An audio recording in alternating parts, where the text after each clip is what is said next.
Good morning, Africa. Good morning, wherever you are. Thank you very much. Good morning, Kenya. Thank you very much for watching Punchline Africa Television, broadcasting all the way from the political headquarters of Punchline Africa in Nairobi, Kenya. Good morning, viewers across the continent of Africa. Thank you very much for being there, for standing there for Africa. Thank you very much for being honest people. Thank you very much for being people of integrity. Thank you very much, the founding fathers of Pan-Africanism. This is Punchline Africa TV, the only station online south of Sahara. 7 years ago, when we went online, we didn't know that everybody will come online. Here we are. We have moved on. We have made an impact. We have also dissected the issues of Africa. We have also told Africa how the ills of Africa have destroyed this continent.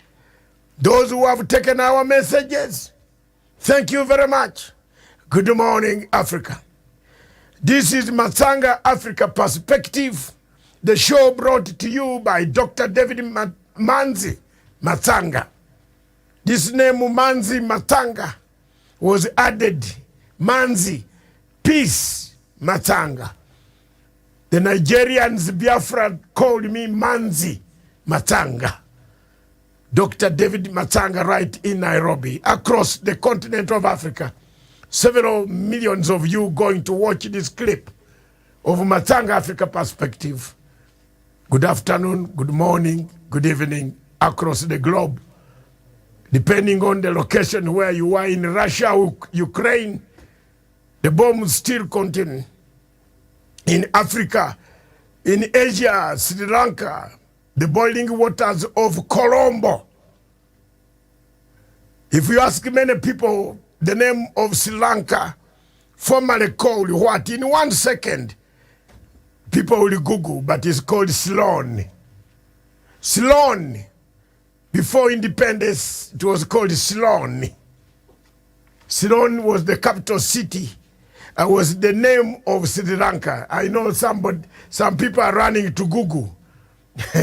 And that is the name. Ask the moving dictionary of international relations and politics is here. Ask me, I'll tell you. And Sri Lanka is boiling. It has been boiling. Pakistan boiled already. Who is planting a foreign policy of discord? This morning, our show is the legacy trend of His Excellency President Uhuru Kenyatta. Before I bring in my panel that is scattered all over the whole country, across the country, from Meru in Mount Kenya, down in the Rift Valley, and across in Kisumu, and back near the CBD, we shall be bringing the seriousness of this show, MATSANGA Africa Perspective. The legacy of President Uhuru Kenyatta foreign policy is the key issue that we are going to discuss this morning.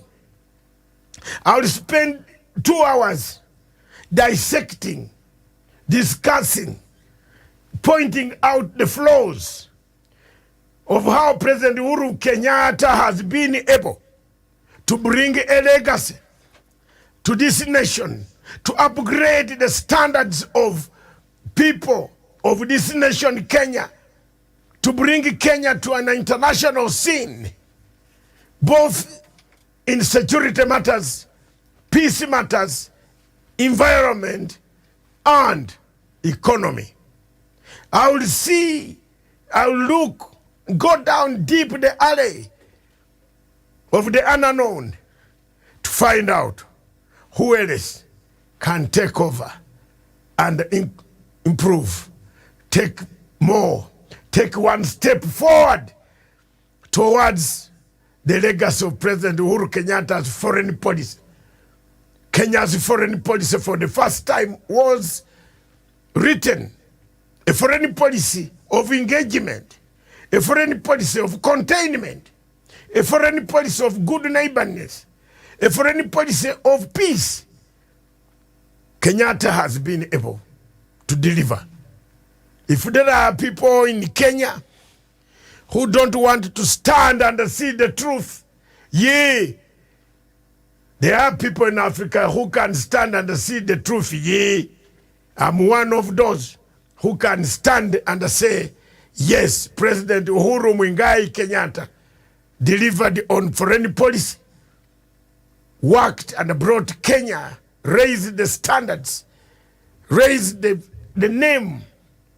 Our runners who run, pick up, win the marathons, win the all types of activities across the continent and the globe, also increase to our foreign policy. Our tourists, the tourist positions that Uhuru Kenyatta has been able to encourage the tourists to come to this country is something you cannot just wash under the carpet. And today, Dr. David MATSANGA plus his panel, a panel of men, one woman and several men, dotted, scattered across the Republic of Kenya, will dissect this legacy. A foreign policy of investment, a foreign policy of peace, a foreign policy of resolving issues without war. That is what Kenyatta has done. But before we go any further, let's go through the normal channel. The newspapers in Kenya, the Star newspaper in Kenya, talks about Kenyatta University land tussle linked to control of the hospital. Who wants to control the hospital when the hospital is under the government? It was simple. The headline is misleading. Is the land in this country was the hospital wants to be used. The hospital is part and parcel of the government. There was no need of even having a fight over this land. The government should have just, divided, asked. But there are some stubborn people, as the president was saying. We shall move in swiftly, conveniently, expeditiously, change the way things should work. Thank you very much, Mr. President. The Chancellor can go home and can wait to be reinstated by those who are apologists, but don't become an apologist. I don't apologize for things that are right. Mr. President, on this one, you are right. The word WHO, university or the clinic or the factory, what they were going to build around here is better than, and it increases more employment, increases more facilities, research, medicine, schools, tools of analysis, which will help the hospital, the university. Students from this university will work here practically in that institute. Then who are you to listen to politics, the whims of politics, cheap politics of popularity that goes on destroying African countries? Thank you very much. Sonko, the win for Sonko, as IEBC ordered to clear him for governance. As we went to the press yesterday, the IEBC had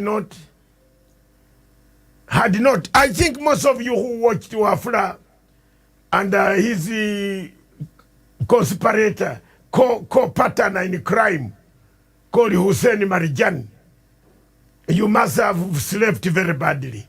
I don't know how Kirimi was sleeping last night. And I don't know how Kiragu was sleeping last night. I don't know how Paulo Nyango was sleeping last night. I don't know how Javan Karanja was sleeping last night. after watching the IEBC officials, 2 of them who are mandated to conduct your elections in Kenya, hallelujah, in Kenya, hallelujah. What did you see? I'm going to bring you in Kiragu and Douglas. Don't blow the windscreen. I'm bringing you in. This is what we have been talking for a long time. And yesterday you saw the 2 gentlemen. These are criminals. They are criminals. They couldn't even speak. Apart from the suits they were wearing, there was no material that came out of their heads. Walai ya Mungu. Hakuna, like that Marjan, what is he? What did he study at school? He thinks we don't know what. I have a satellite phone. I have a satellite system. I can plant it anywhere on planet Earth. I'll call. I have had it for 16 good years. It is in my house. I know how a satellite modem works. Don't tell lies. Why wachana? Don't tell lies. Marijani, come out nicely. Those kids are like a telephone. Let me tell you, Kenyans, if you don't want to know, you know today. Those kids are like a telephone. A telephone, you can have a power bank. If those power banks are not given to each polling station, Raila Amolo Odinga, open your eyes. I don't have time to waste. I am Paul, a Gentile, speaking to the Jews. I don't have time to waste. My people of Philippa, open your eyes. Those kids, after 3 hours, they fail to work. Yes. So ask Chebukati what it means, cables. Has he given improvised for each polling station? The 47,000, is it 47 or 49,000 polling stations? Has he improvised the cables, extension, backup, power banks for those kids? Anybody who is a computer literate, ICT literate will tell you the 2 gentlemen last night failed the interview very badly. And there are more lies. We are going to expose these lies. And I'm sorry, you people, you can even insult me more. But I want to remain a lone ranger. That on 13th, 14th of August, I want people to celebrate me for having stood firm and told you these elections were not well prepared. These elections have got inadequacies. Several inadequacies, very many. Several obstacles, pitfalls of insanity. And if a man does not speak, then when does a man speak? When are you going to speak, Kiragu? When are you going to speak, Douglas? When are you going to speak, Paul Onyango from Kisumu? When are you going to speak, Jamani Karanja from Nanyuki? When are you going to speak, Douglas Kirimi from Umeru? Good morning, Africa. This is MATSANGA Africa perspective. I'm being candid and brutal so that I save a situation. Let my name go down in history as having been Paul, a Gentile speaking to the people of Philippa. But the people of Philippa, when things happened, they remembered Paul. Chebukati and Hussein Marijan should not handle your elections. If I were Kenyan, I would tie myself with a rope and a chain at the doors of Mlimani Court to seek the judges to tell me as to why these 2 men are handling your elections. They have not given the Kenyan confidence. There's no confidence here. Hakuna Petier. Look at them, their body language. Look at a man who has confidence. It's me. Look at me. I speak with confidence because I have all the material. You are not going to ask me when Gaddafi overthrew the government of Libya and I failed to tell you which date. I have the confidence because I know the subject. But the people, if they were being harassed by 2 journalists, about 6 journalists, what about senior lawyers, senior counsel, all these senior counsels coming with their documents and the references? The IEBC will lose the case. Election is not a one-day event. It's a process. Justice, Deputy Justice Mwiru, Madam Mwiru is waiting to ask a question very clearly. By the way, where did you publicize? Did you publish the notice, Gazette notice, that you had offered a tender to Greek Lycos? You are supposed to publish it in 2 nationally ready papers. Where is the tender publication? You can't go to Daily Nation today and place it there. Mr. Chebukati, you failed. Did you do any due diligence on the company that is supplying you the Kim kits? Mr. Chebukati, they answered, we didn't. Despite the fact that the company that they have given your IT to do their election has got mistakes that it has done, not one country, several countries, including superpowers. So here we are. I think we have a case to lay to the people of Kenya. Another story that has piqued our liking, or that has piqued my mind, 10 counties to decide the winner. Mombasa, Tana River, Nakuru, Trans Nzoia, Bungoma, Vihiga, Narok, Samburu, Marsabit, and Isiolo. Out of this, Odinga has got 21 counties. Those are the safe counties that Odinga, Raila Amolo Odinga has. The time has come to tell Ruto and his group the truth. Those who have been eating his money can continue eating the money. After all, it's stolen money. It's money that was stolen from the people. So don't hesitate. Experts who are working for Ruto, eat it.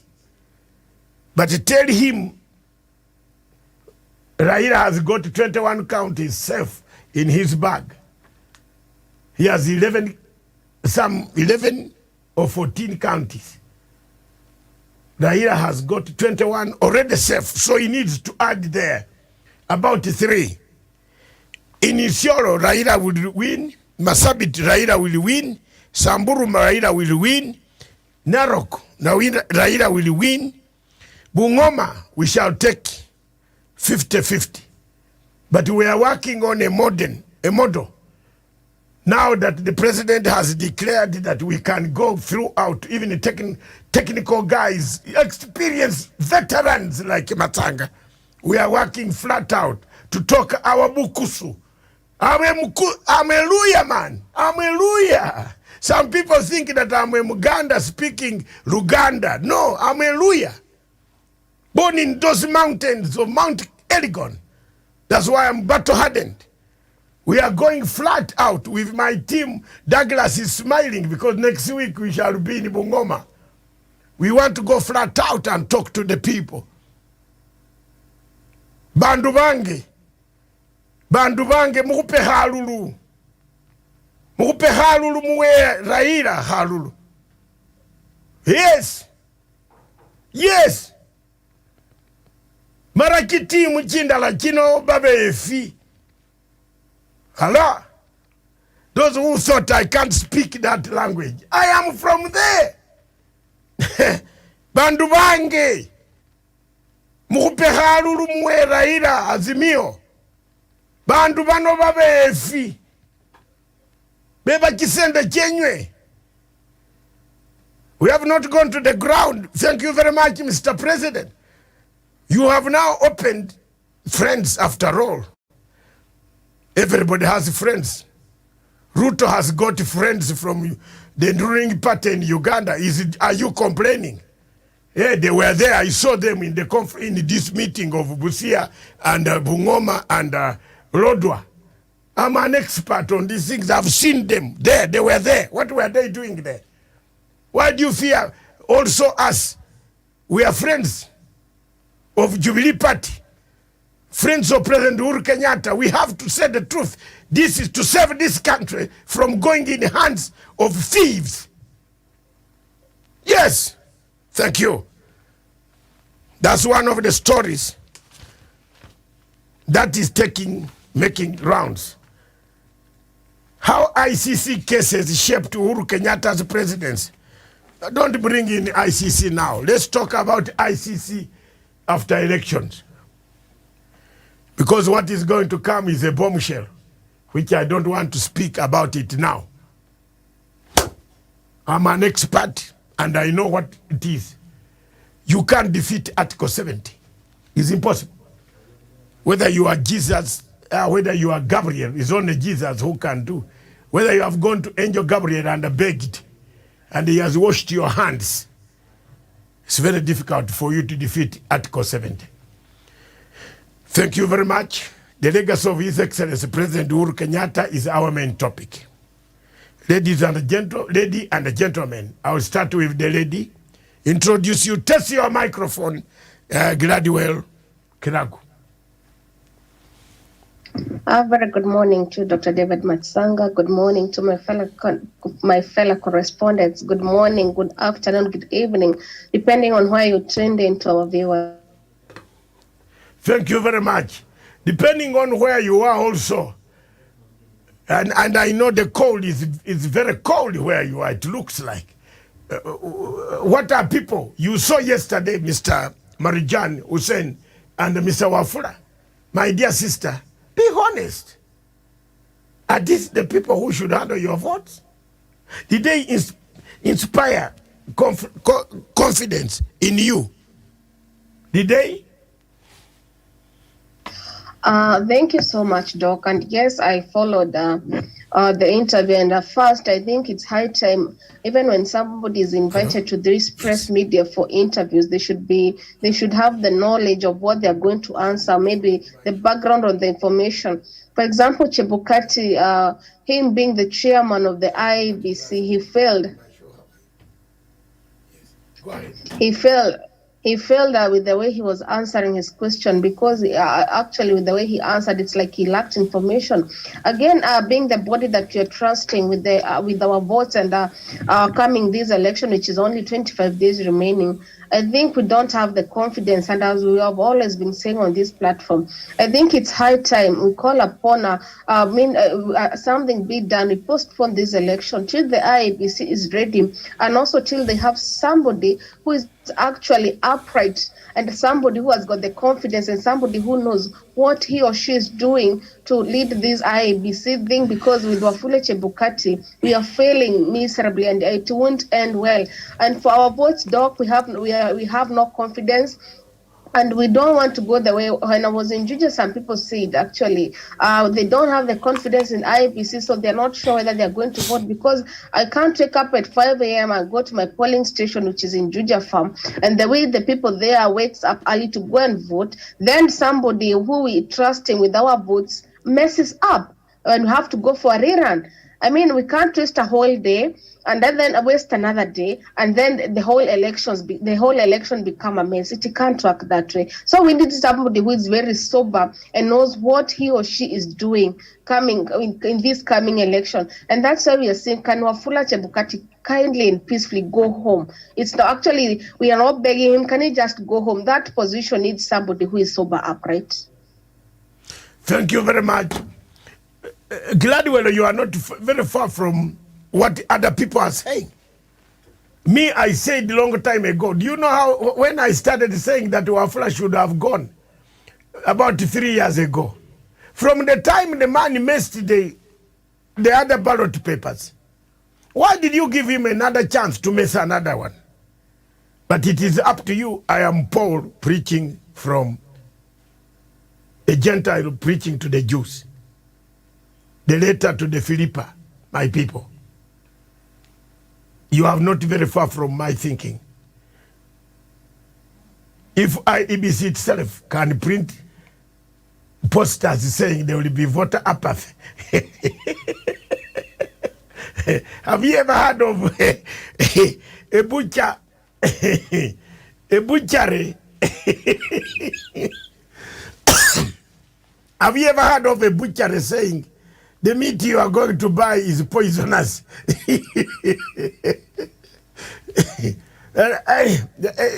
Gladwell, the butcher, the butchery is the house. The butcher is the owner of the butchery. Can the owner of the butchery say that my meat you are buying, my meat you are buying has got some poison? You saw. Can a man say the ballot papers came, I didn't know they were coming? Look at the manifest of the cargo manifest. So you didn't know the papers were coming. Then where did these papers could drop from heaven or from hell? Douglas Krimi from Meru. My man, you saw the two gentlemen, Hussein Marijan and Wafula Chebukati. Did they inspire you confidence? Does Wafula, look at his face. Does he inspire you confidence? Look at him. People watching him on TV now. Because I'm an expert of reading body language and straightness. I interview people, I mark people's exams to pass. This one cannot pass an exam.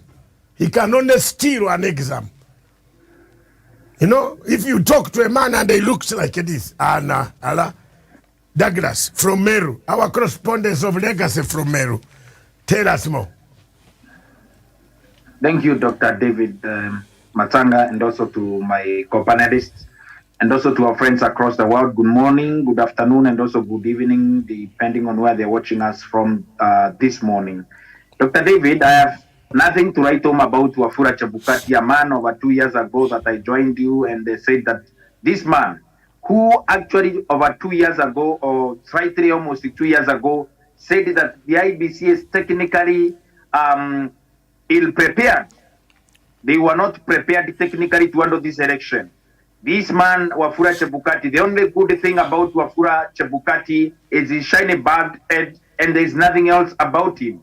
He doesn't inspire confidence like a man that is going to win an election in 5 days, in 25 days to come. And this is not a man that is going to take this country forward in terms of a free, credible, and transparent election, Dr. David MATSANGA. We do not have a competent commission that is going to also make sure that this election is free, transparent, and credible. The credibility of Wafula Chebukati, the chairman of IBC, Hussein Marjan as the CEO for the commission, these are people who are going to run this country. And I've said that there is no problem with postponing this election for about a year or 6 months so that they can be able to prepare. We kick out Wafula Chebukati, kick out the new CEO out of IBC, and make sure that at the end of the day, this election is conducted, it is free, fair, and credible. The credibility of this election is tainted. The image of Wafula Chebukati is tainted. Corruption allegations against Chebukati have tainted his image. That this man himself, Wafula Chebukati, cannot stand the test of a true gentleman of the Kenyan election. He cannot stand a true test of a true patriotic Kenyan, true to their land, soil, and flag. Wafula Chebukati is a man that has also put greed ahead of his patriotism and ahead of his country. The Wafula Chebukati kind of interest have been able to override the national interest, the interest of a free, credible, and transparent election. In this country, I have said, I've been a political candidate before. I've been a candidate in an election before. If any candidate notices that Wafula Chebukati and their commissioners have prayed them, these people are going to go to courts, and the courts are going to nullify this election. They are in ground, very, very fertile grounds for a nullification on technicalities, and this election is not going to also hand over Kenya, a peaceful Kenya that we have today. And I have said, why can't we even postpone these elections altogether? Prepare for 2 years or 1 year, make a better commission, and also decide on the way that we shall go as a country. We cannot be going to elections after every 5 years, very inaccurate elections, incompetent commission, greedy people, corrupt people like Uhuru Kenyatta and his commission and the commissioners who are at IBC. And this country, after every 5 years, we have people stealing from IBC. Billions of dollars that have been sunk into IBC are stolen by people like Chebukati and company. We cannot have a country where people are waiting to stealing every year, every electoral year. We are going to make it billionaires like Uhuru Kenyatta and others. We have people like Oswago, who are leaders, the CEO of a commission, who stole money from the UK. Smith and Sons Limited was bankrupted, and also they were sent to prison. They were made to pay. I saw President Uhuru Kenyatta receive over 7 ambulances that were bought from the proceeds of corruption from the Smith case in the UK, and that money was offered as a bribe for a tender for the printing of ballot papers as a bribe. And at the end of the day, we as a country, we are at a crossroads that we have been able to put ourselves there through this Independent Electoral Commission of the Republic of Kenya, the IBC, by one man, Wafula Chebukati, that we should have kicked out long time ago. This time, we cannot take our country to dogs. In the next 5 days, action must be taken. We must postpone this election. And if we are to go to elections, please, the Supreme Court of the Republic of Kenya, nullify this election, take the country to elections again, jail Wafula Chebukati, jail Hussein Marjani, and every other commission that has been involved in these tendering processes, Dr. David MATSANGA. We cannot have corrupt individuals who are masquerading as patriotic Kenyans, leading this country to dogs. The next 5 days, we can't ban our country because of one man, the chairman of IBC, of Mr. Wafula Chebukati, a corrupt, greedy, and an incompetent man, inept man, leading that commission. We have more competent and patriotic Kenyans who can put the country's interest rather than their own self-interest and also greed. Wafula Chebukati, a time has come for us to call a spade a spade. Wafula Chebukati, the push has come to the shore. It is about time that we nullify this election, that we nullify this electoral process, and also make sure that the people of Kenya are represented, their interests are represented. We are told by Wafula Chebukati and the commission that over 1,200 polling stations do not have an access to 3G network. And these people are not going to transmit their results digitally. What is Wafula Chebukati trying to tell us? He is telling us there are polling stations that are not going to vote in this country. He is telling us there are people whose votes are lesser votes in this country. He is telling us that democracy is for sale in this country. He is telling us electoral victory in this country is for sale. It is a shame that the IBC of the Republic of Kenya is conducting a sham election that is going to be nullified by the courts in Kenya. I do not want to wrap my mind that the President of the Supreme Court, Our Excellency Mother Kome, is going to allow this kind of nonsense to continue happening in this country. The ex-care has been able to fund this election. Donors have sunk their money there. Wafula Chebukati has eaten everything. Now he's preparing this country for chaos. We cannot allow one man and a few others and a clique of a few people to continue ruining this country. And also to William Ruto. Remember that Nelson Chamisa from Zambia, Zimbabwe, has also brought his men to come and help campaign in your UBA rallies. Chamisa is not going to help you because he has not even helped himself in Zimbabwe. He has been defeated by Mnangagwa. Please, Mr. William Ruto, with your Chamisa, please prepare for a defeat. And if this election is nullified and we are going back to elections, Chamisa and every other foreign agent will not help you, Mr. William Ruto. Thank you. Thank you very much. Our correspondent from Meru, representing the cross-section of Meru people. Tell us yesterday how Kachagwa was thrown out of Meru by helicopter after he was insulting the president in Meru. What happened in Meru? Thank you, Dr. David. For Rigathi Gachagua, You cannot insult the president in Meru, a man that has opened the contentious mirror business, the controversial mirror business, and also help these people. And all that you are promising them is that you are going to recruit an ambassador from the region that is going to be posted to Somalia to be able to talk about your issues when the president is about to ink a deal. Were it not for COVID-19, Rigathi Gachagua, talking in Egembe region and the Meru region would be a problem for you, because the deal would have been signed by June 5th, and that it would have July 5th, and that thing would have been a thing of the past. So Rigathi Gachagua, please respect the people, and especially the President of the Republic of Kenya, because yesterday you saw that electoral violence is something that is very prevalent in these campaigns that we have been reading, campaigns of hate, campaigns of violence, and also campaigns of incitement. You cannot insult the president and their local leaders. Mauka Maura is a respected leader for decades in the Gembe region, and others in who are in your opposing camps. You cannot insult our local leaders and also the president of the Republic of Kenya and get away with it. For the people, and to be on record, Rigathi Gachagua, you went on a rampage, insulting the president, insulting local leaders, and also causing violence and also incitement among the people. I'm asking the DPP, please charge Rigathi Gachagua and the entire Ujren by Mithika Rinturi. Please charge them in a court of law and make sure that these people serve as a good example for this election. In the next 5 days, Rigathi Gachagua, please, if you can, keep off the Meru matters and Meru politics out of Bay. Please stay away, because at the end of the day, these people do not want you to insult the president of the Republic of Kenya.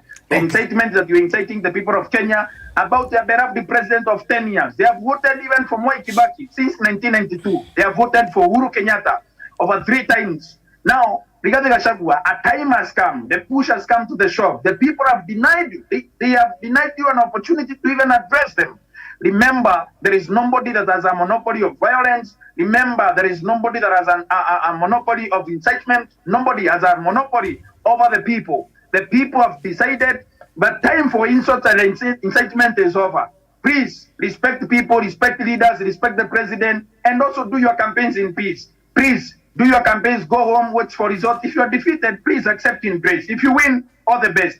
But for the people in Meru, have refused with Baronomics, and also they have refused politics of deceit, conmanship, and also politics of incitement and violence. Thank you, Dr. David. Thank you very much. Our Meru correspondent live from Meru. Thank you very much. Tomorrow you will be in the field, brother. Thank you very much for those kind words, bringing them right from the mountains of Mount Kenya, the slopes of Abadeas in Meru. Let me cross over to Javani Karanja in the plains. Dr. David. Javani Karanja in the plains of Mount Kenya, in Nanyuki. Good morning, Javani Karanja. Good morning, Dr. David MATSANGA. Today I'm in Nyeri County. Okay, live from Nyeri. The TV should check on that one.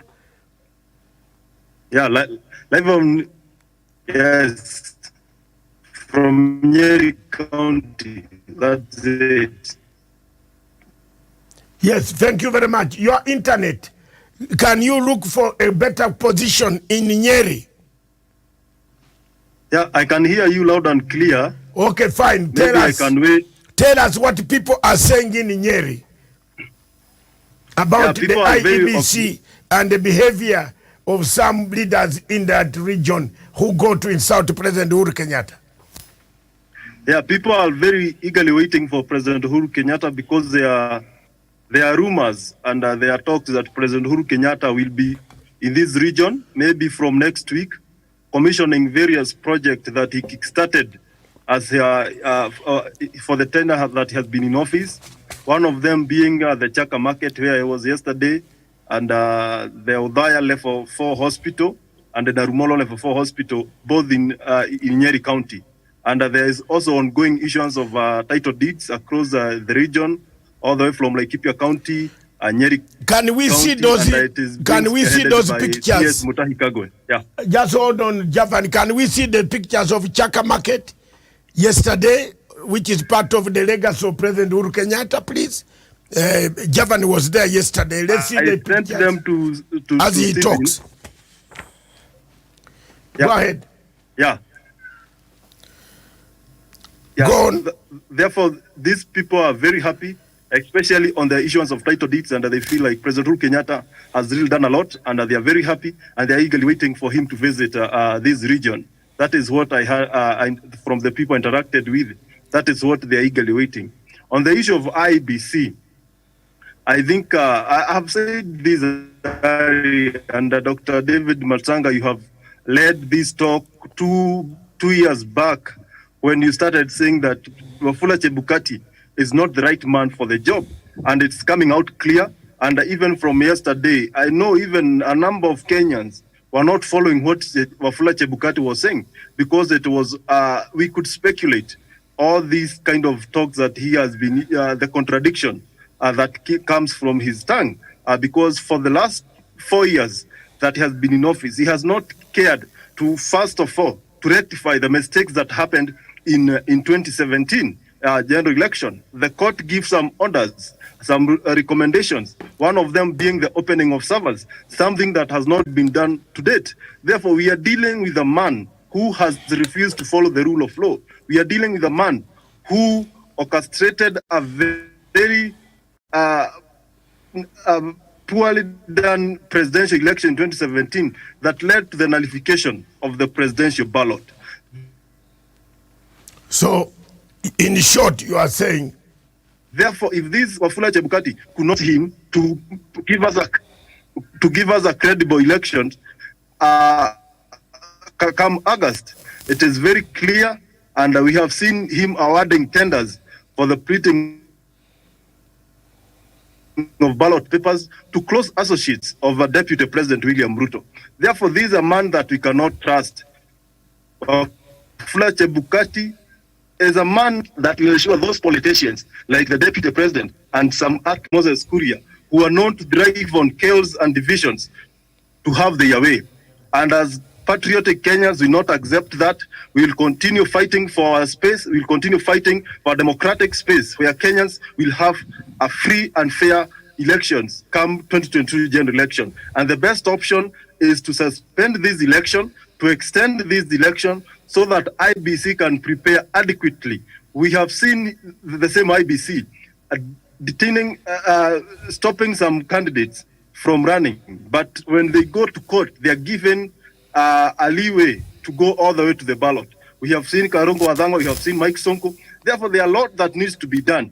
We still have the likes of a court and the other independent presidential candidates who are still pursuing their way in the court, in our courts, to ensure that they will be on the ballot, because they are saying the process was not done in the right way. Therefore, Wafula Chebukati has all the baggage, has all the burden of contradictions, all the burden of anything that will go wrong in this country as we head to this general election. If we can have a way of ensuring Wafula Chebukati will not oversee this election, then that will be the best option, because this is a man who was given his stand. We saw him during the BBI. What he did, he supported William Ruto. He was opposed to the process. Even today, I don't think, unless someone proves to me that Wafula Chebukati is not in any way aligned to Kenya Kwanza, I'm still in doubt that Wafula Chebukati will deliver credibility and very viable votes as we head to these presidential and general elections. Thank you. Thank you very much, Javan Karanja. You see, we are trying to weigh the confidence level. Paul Onyango from Kisumu. How are you, sir? I'm fine. Thank you very much. Tell us more. How do people of Kisumu and Western Kenya, Nyanza, view these hiccups?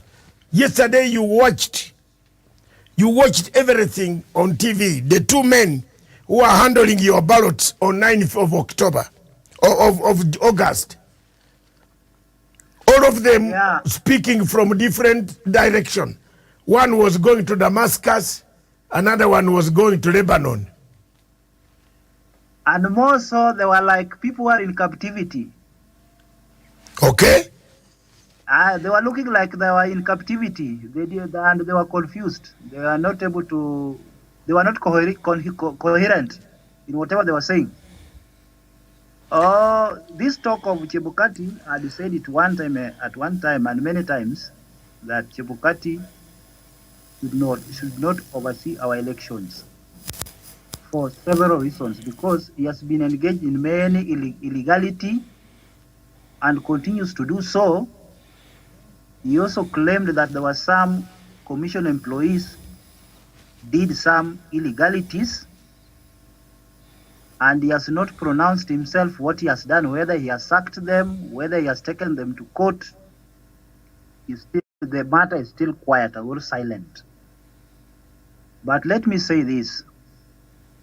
It might not be quite right to remove Chebukati because it will bring a lot of those, because he had already started saying that the people who are against him are profiling him. People who talk about his corruption in the commission is turning the court, saying that those people are profiling him with other people. But I would like to tell Chebukati, this time around, you mess that election, what will happen to you? You will be jailed. The court will jail you. The court will find a way of resolving the election matter. But you yourself, because you have a record of contempt, you will be jailed. That one I'm assuring you. You will not go anywhere unless you kill yourself. We cannot entertain this kind of nonsense all along. We are just been praying like Christians who want to get saved so that they cannot die before going to heaven. You have put us, many people, to be hopeless. It is not quite right when you go to a TV or you address the media, like the first time you asked about the coming of the ballot papers, you saying you are not aware. So I wonder what you are doing in that commission. The ballot papers, you are the one who procured, you are the one who gave the tender. By the time they were coming, you are saying you knew only 2 hours ago. I think you are not serious with yourself. You are just lying. You take people for a ride. You want us to fight over election. I don't know which country you will run to. But I'm assuring you that should you mess this election, the state machinery will not allow you to leave this place. They will ensure that you are jailed. That's gone. Yeah. Thank you very much, Paul Onyango from Kisumu. What the people in Kisumu say about these elections? Are they waking up? There is a problem that a message I want to pass to His Excellency Raila Amolo Odinga, a very senior expert of IT and electronics. This morning, when he saw me write about Kim kits and some those gadgets, he sent me a message, Mr. Right Honorable Prime Minister. I will tell you the other details later when I see you. He said, be careful. Be careful. Because these Kim kits don't work. He's a senior expert in an international agency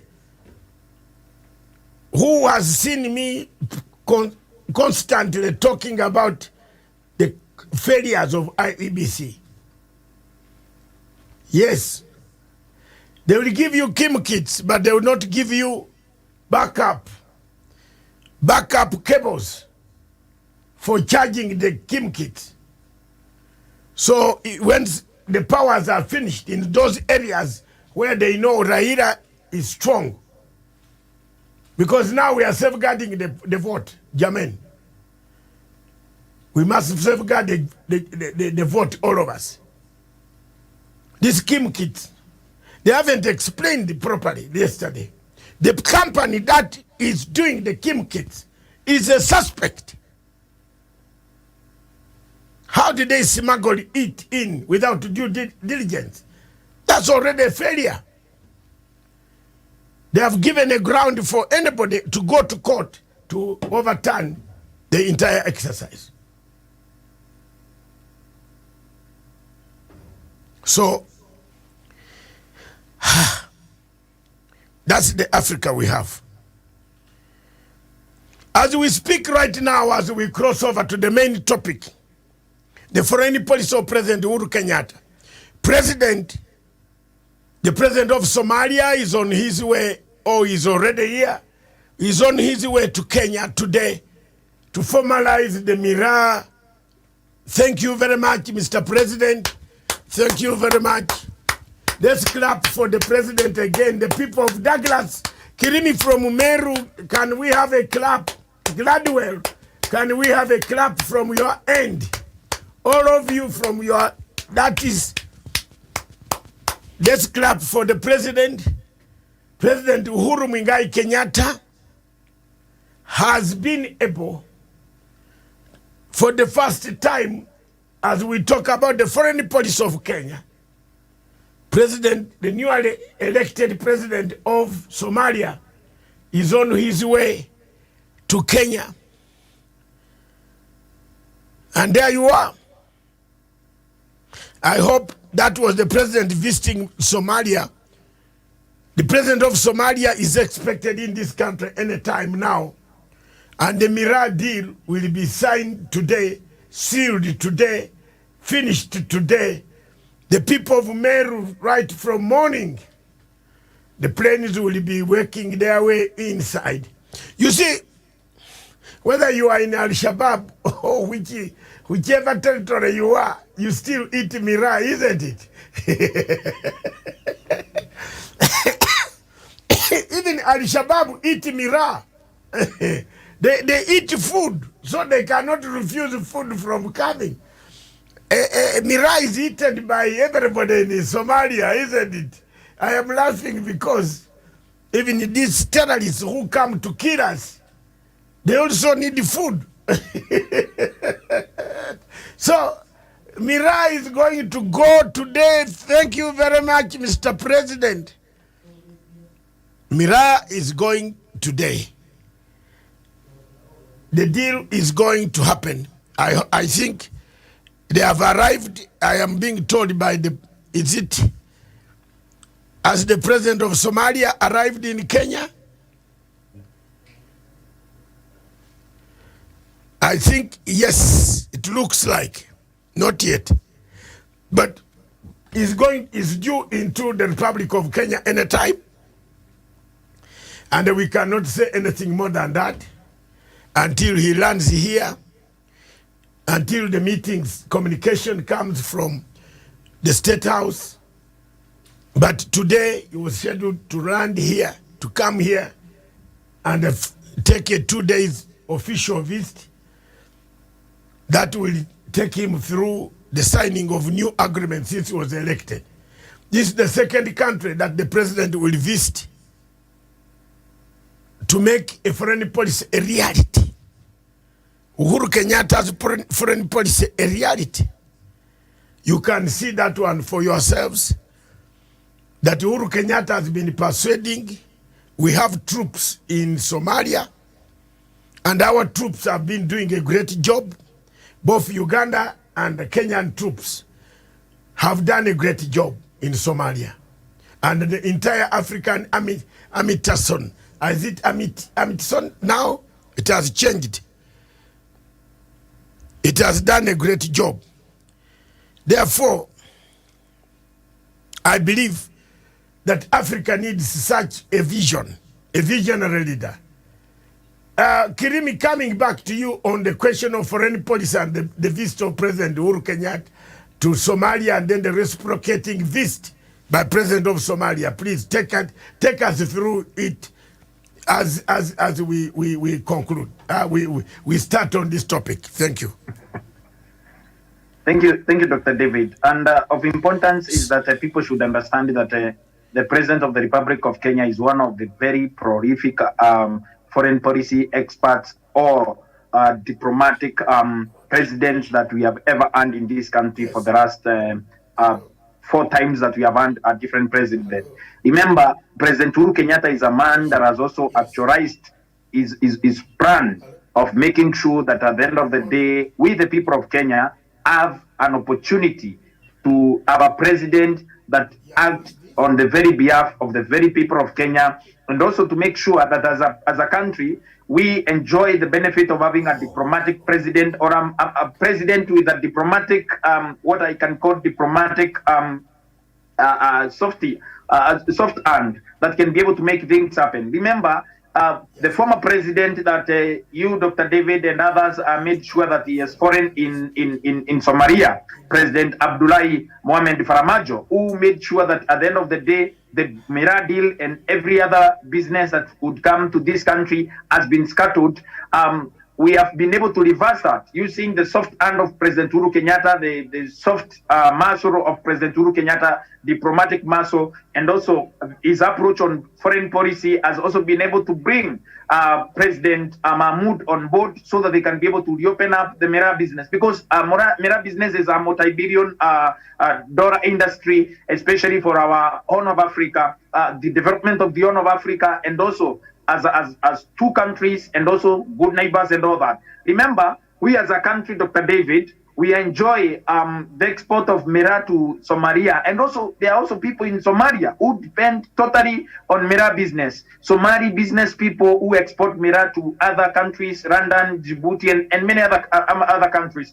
Remember, Ethiopia and I think it's Djibouti that has banned Mira from Ethiopia. Then they have also given us a leeway so that they can be able to open up another new market that we can be able to exploit as a people and as a region so that we can be able to benefit. For the president of Somalia, we thank you, Your Excellency, President Mahmoud, for giving us this opportunity to be able to experience that, especially under the leadership of President Uhuru Kenyatta. And I keep asking myself, Dr. David, if we do not have a man with the diplomatic skills of President Uhuru Kenyatta or the diplomatic expertise of President Uhuru Kenyatta and his team, how will we fare as a nation in the Committee of Nations, where people are going to also have an opportunity to have a president that represents their interest and also interest of the region? Remember, the President of the Republic of Kenya, President Uhuru Kenyatta, is also a man that is looked up to in terms of diplomatic skills deployment in the political market in the region and beyond. So such that even the US and even the European countries, Asia and everywhere, they look up to the President of the Republic of Kenya to resolve conflicts in the region, South Sudan, Congo, and every other place, so that they can be able to now put the region or the continent of Africa into the correct map that is supposed to a proper trajectory of development, peace and growth, both for our allies and also to ourselves as a region. Remember, for us as a country, we enjoy cordial relationships with the people of Somalia based on our historical relations with them. And also remember, the border between Kenya and Somalia is a colonial border that was put there. The people of Somalia and the people of Kenya are one people. We are Africans and we are one people, and there is nothing that should be able to stop us from engaging, doing business together. There are people of Somalia descent who have so many refugees in this country. Over 400,000 refugees are in our camps in this country. We've hosted them. There are people who have also owned properties and also businesses here. In Isri, we are told it is a small Somalia because people of Somali descent of the Republic of Somalia own most businesses there. So for us to be able to coexist there, it has also taken the hand of President Uhuru Kenyatta. Remember, Mohamed Faramajo, the former president of Somalia, was a man that would also ask his ministers to insult the president and the Republic of Kenya, or maybe cause a diplomatic turf between the two countries, whereas they are sleeping in this country. In our capital city, they have houses there, they have offices in Lavington. There's a statement that they sent that was sent from Nairobi, a diplomatic turf, a diplomatic issue that was escalated, but they were escalating it from our soil. Remember, we can only coexist as long as we want, and also we can also come together as a people and as a country, as both countries, because of our own interest, take care of our own interest, and also take care of the people of Kenya and also the people of Somalia. And also to President Uhuru Kenyatta, I hope that your successor will be a man of diplomatic zeal of yourself, and also a man of diplomatic soft skills, or a soft muscle that I call as a diplomatic soft muscle, that is going to escalate the issues that you have been able to fight for, the issues that you have advocated for, the issues that you have stood for as a president, especially on your foreign policy, how you engage with the people outside the country, and also how you move this country. You've moved this country to be a diplomatic powerhouse. There are so many countries that continue depending on the President of the Republic of Kenya to resolve issues in their country. Remember, even the rebels in DRC, the Democratic Republic of Congo, are waiting on the President to deliver peace in that country. The government of President Felix Tshisekedi are waiting for President Uhuru Kenyatta to also read talks and also make sure that that country is pacified and peace is brought to that nation, Dr. David MATSANGA. Thank you. And also, before I forget, on the Mira issue, thank you, Your Excellency, that you've made sure that we as a people of Meru descent or people that are prominent Mira farmers and people that earn this country have a huge chunk of foreign exchange in terms of the Mira business have been given an opportunity under your administration to continue with their business. After Mohamed Faramajo scattered our business and crossed the Mira business, a new president, Sheikh Mahmoud, the president of the Republic of Somalia, has been able to now work together with the President of the Republic of Kenya to reopen that Mira business. And we hope, as you have said, Dr. David, as we wait for communication from state actors and even as the President visits this country, we hope that this business is going to be reopened and foreign exchange is going to also come to our country so that we can be able to take care of basics as a country, and also so that even as a communities, we can be able to grow our own economies and so that we can be able to now come out of the economic limbo that we have been faced by the former president of Somalia, Mohamed Faramajo. Thank you. Thank you very much, Douglas from Meru. Let's now go into the foreign policy legacy.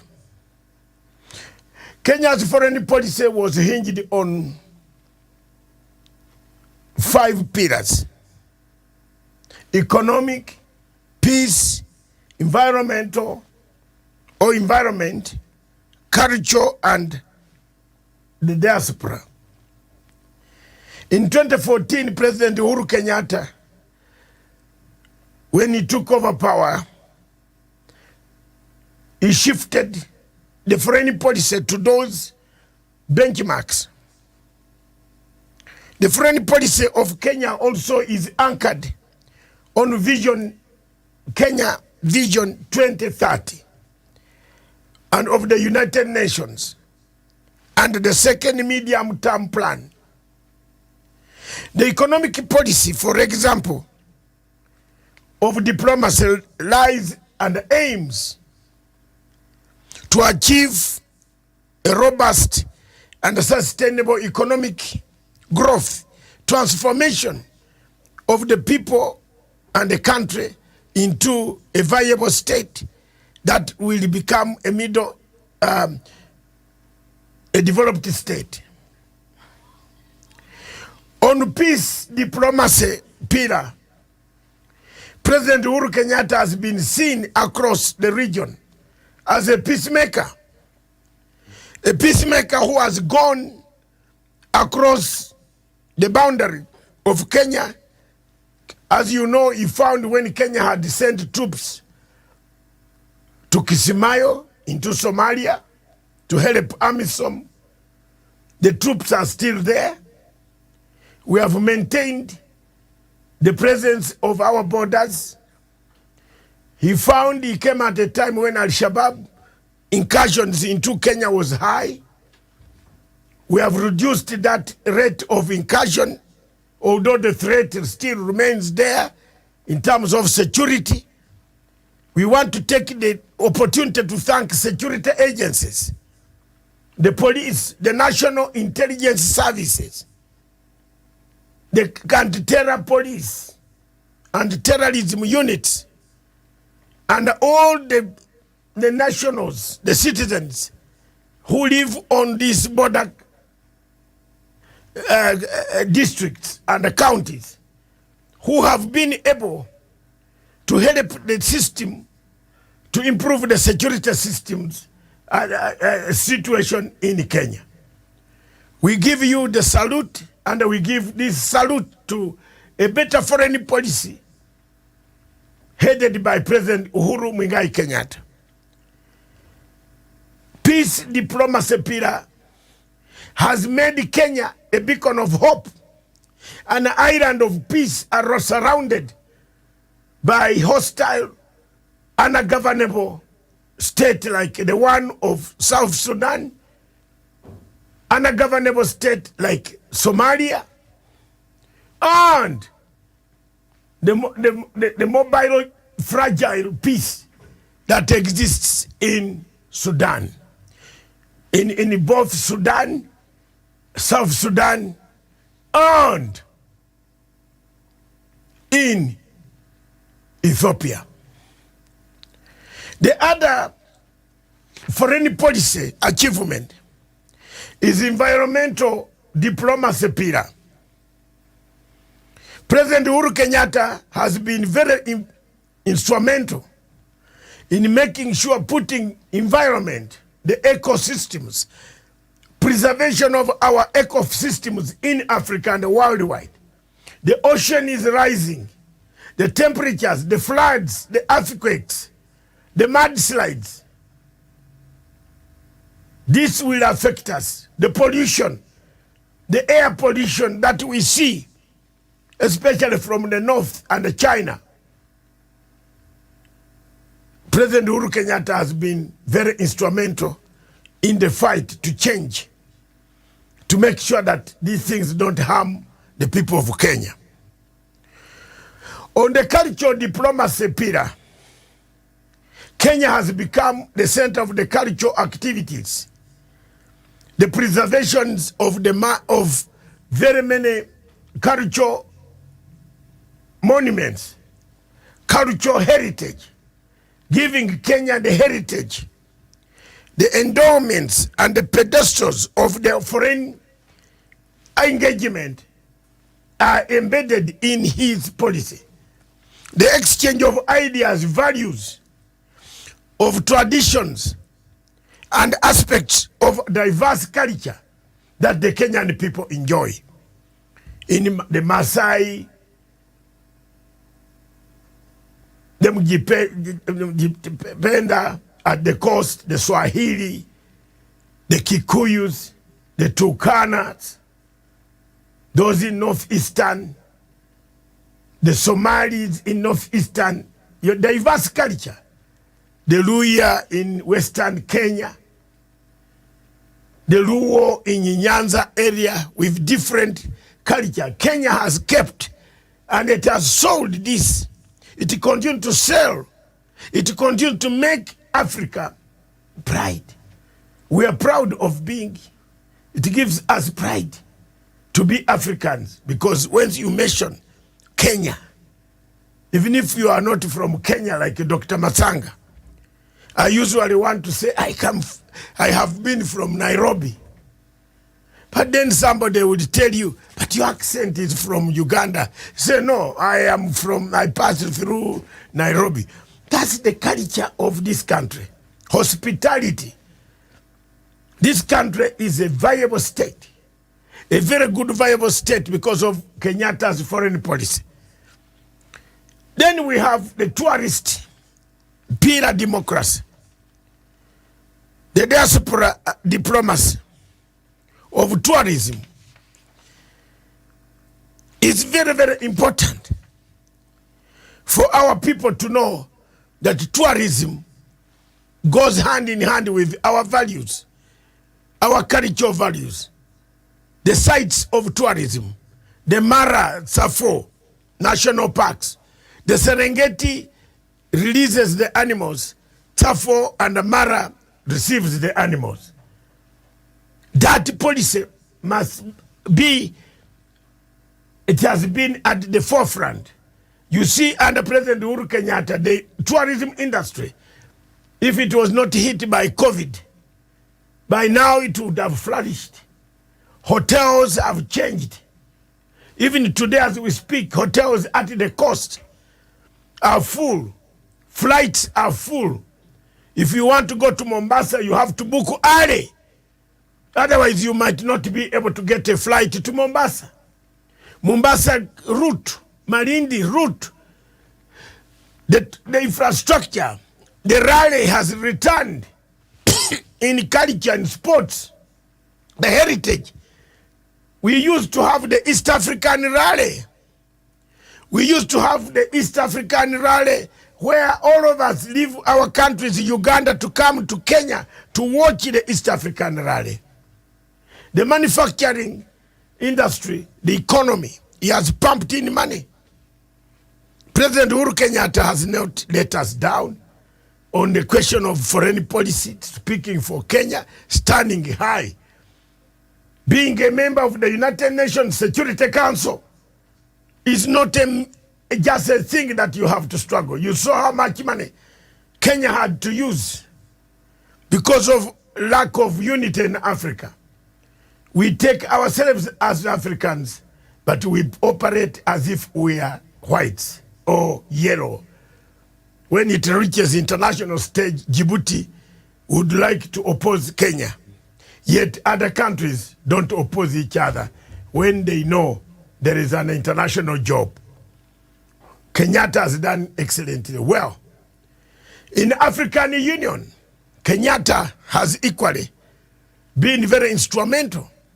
Remember Kenyatta in 2015 or 2016, he paid a check of $1 million for the African Union to create an African Court of Justice. Indeed, this one, we have to go and do what we call due diligence to find out whether this money has been used very well to create an African Court of Justice and Human Rights, so that we avoid taking our people to International Criminal Court, but try them on the African soil where they belong. On levels of international cooperation, Kenyatta has been non-aligned in his decisions. Kenya's foreign policy has been non-aligned. We have not relied very much. The turn to the East policy of Kibaki has been enhanced by the virtue that in the West, not that because the West cannot give you what you want, but because the West has little. When it comes with the money, you spend 3/4 of the money in meetings and the boardroom discussion. This has made some of the Western of African countries to seek help elsewhere. Because if the help is not coming and it's coming and you are eating it, nobody is going to sit and wait and watch someone eating the help that should have been given to the people, and the road would have been built. There are so many people who blame President Uhuru Kenyatta for having gone to China to borrow money to build a railway, a SGR railway that goes to the dry port of Naivasha. As a Ugandan and partly businessman who has trucks, long-hauling trucks that haul goods all the way from Kigali and the Congo into Mombasa port, Mr. President, you have done a great job there. Our trucks and our drivers have short distance to pick these goods from port of Naivasha, dry port, quick clearance, no hassle. You take the goods to the destination in that if you are doing 2 weeks, 2 trips, people are doing 3 trips. And the lorries are empty, they come back again, they take more goods, you make more money. These are some of the benefits that are going to be long-term benefits that people have not seen. And when you criticize the infrastructure development agenda and the legacy of President Uhuru Kenyatta, you have to be careful, because you might be hurting regional integration. So when you see Ruto talking about the SGR should not do this, you are killing, and yet you are telling President Museveni that when I take over power, Mr. President, help me to take over power in Kenya. Then you are killing the same Ugandans who would have benefited from the Naivasha port by cutting the distance for us to take our goods, for SGR to reach Malaba, for SGR to reach the port of Kisumu, our goods and fuel and everything will be faster. You must be a wrong man. You must be a wrong man. That's why we are going to oppose you.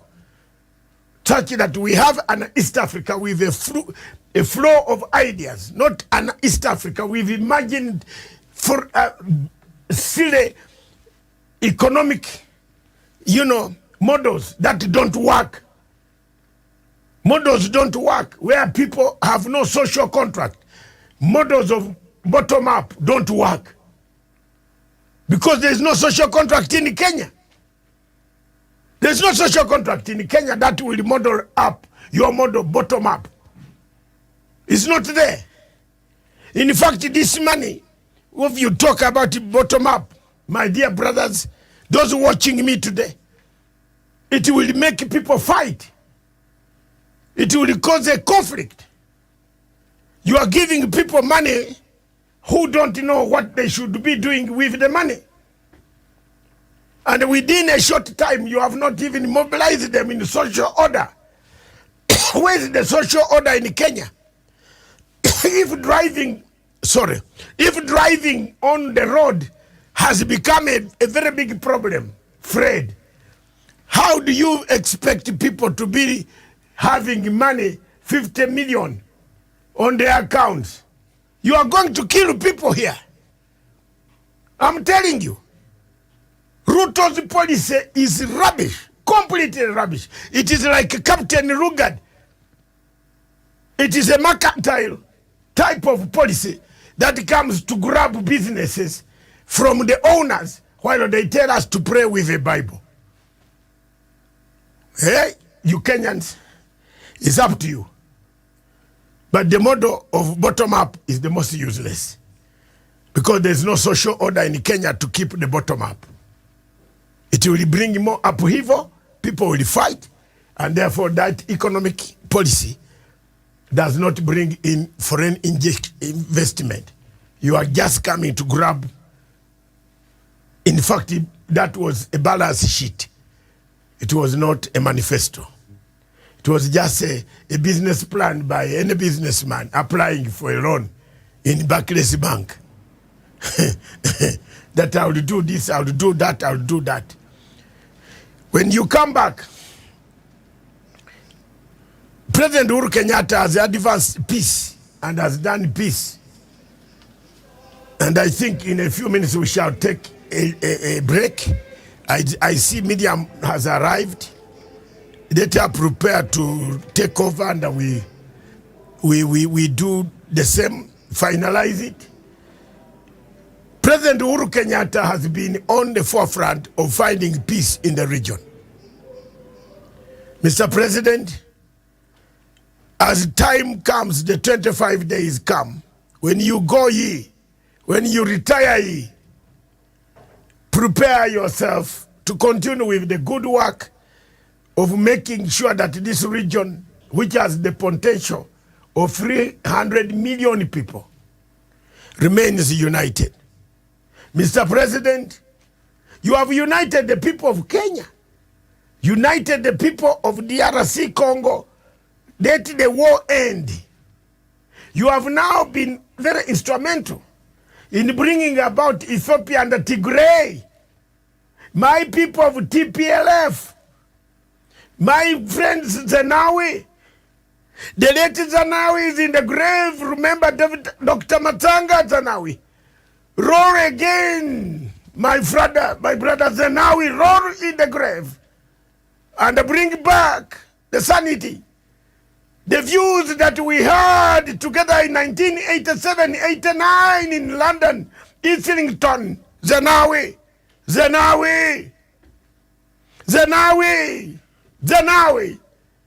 unite Ethiopia. Make Ethiopia strong. We lived together, we researched together on the streets of London, Zenawi. Wake up, unite this nation. That nation had a GDP, a very good GDP. Africa was beginning to be proud of Ethiopia.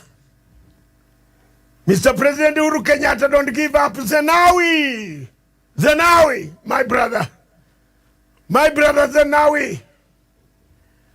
Remember the days when we walked over together in that famous pub in Islington and Highbury to sit down and contemplate of Africa, Zenawi. Zenawi, roll change. Let peace come. Let peace come back to Ethiopia. That is our mission. Thank you for doing that, President Uhuru Kenyatta. In your foreign policy, you have brought us a change of militarism versus dialogue. We have tried militarism, it has failed. Mr. President, thank you very much for bringing peace. The integration of East Africa cannot be fully accomplished without peace. If peace is missing, you can't integrate. If integration is missing, you can't develop. If development is missing, you bring war. So therefore, those who might think, that President Uhuru Kenyatta has not been instrumental, must start thinking twice, must engage. And we need a leader. Uhuru Kenyatta needs a leader who will carry on these activities. In the last 25 days left here, you need a leader who can carry the torch, the candle, the light candle, the candle of hope, not the belligerent candle, not the kind of belligerence of running around, of selling a state by pronouncing a manifesto that is similar to Captain Lugard, of the East African Trading Company. You need a leader who has an oversight over things that will carry on in the next 5 years for a better East Africa and the region. My interest is the peace that we want in East Africa. It's not the interest of grabbing power or violently trying to attack. That mission went and got lost. Nobody wants to violently change systems in East Africa. We want the Uhuru legacy. We want that legacy of moving forward, of changing things by discussion, not changing things by threats. Uhuru Kenyatta is doing that. He's going to change things by discussion. He has been changing things by discussion. The handshake, which some people criticize, some people who have not studied, who went to school but did not enter the school, but sat at the window and came out but went to school. There is something that I want to say for you. Some time back, and most of you might have come across it, but for now, I want to bring it to your notice. A father somewhere in Africa had 4 sons. And this father had 4 sons. The first son went to school to read a degree in economics. He had a degree in economics. The second son went and read a master's degree in business administration. The third son went and did a PhD. And the 4th son became a thief.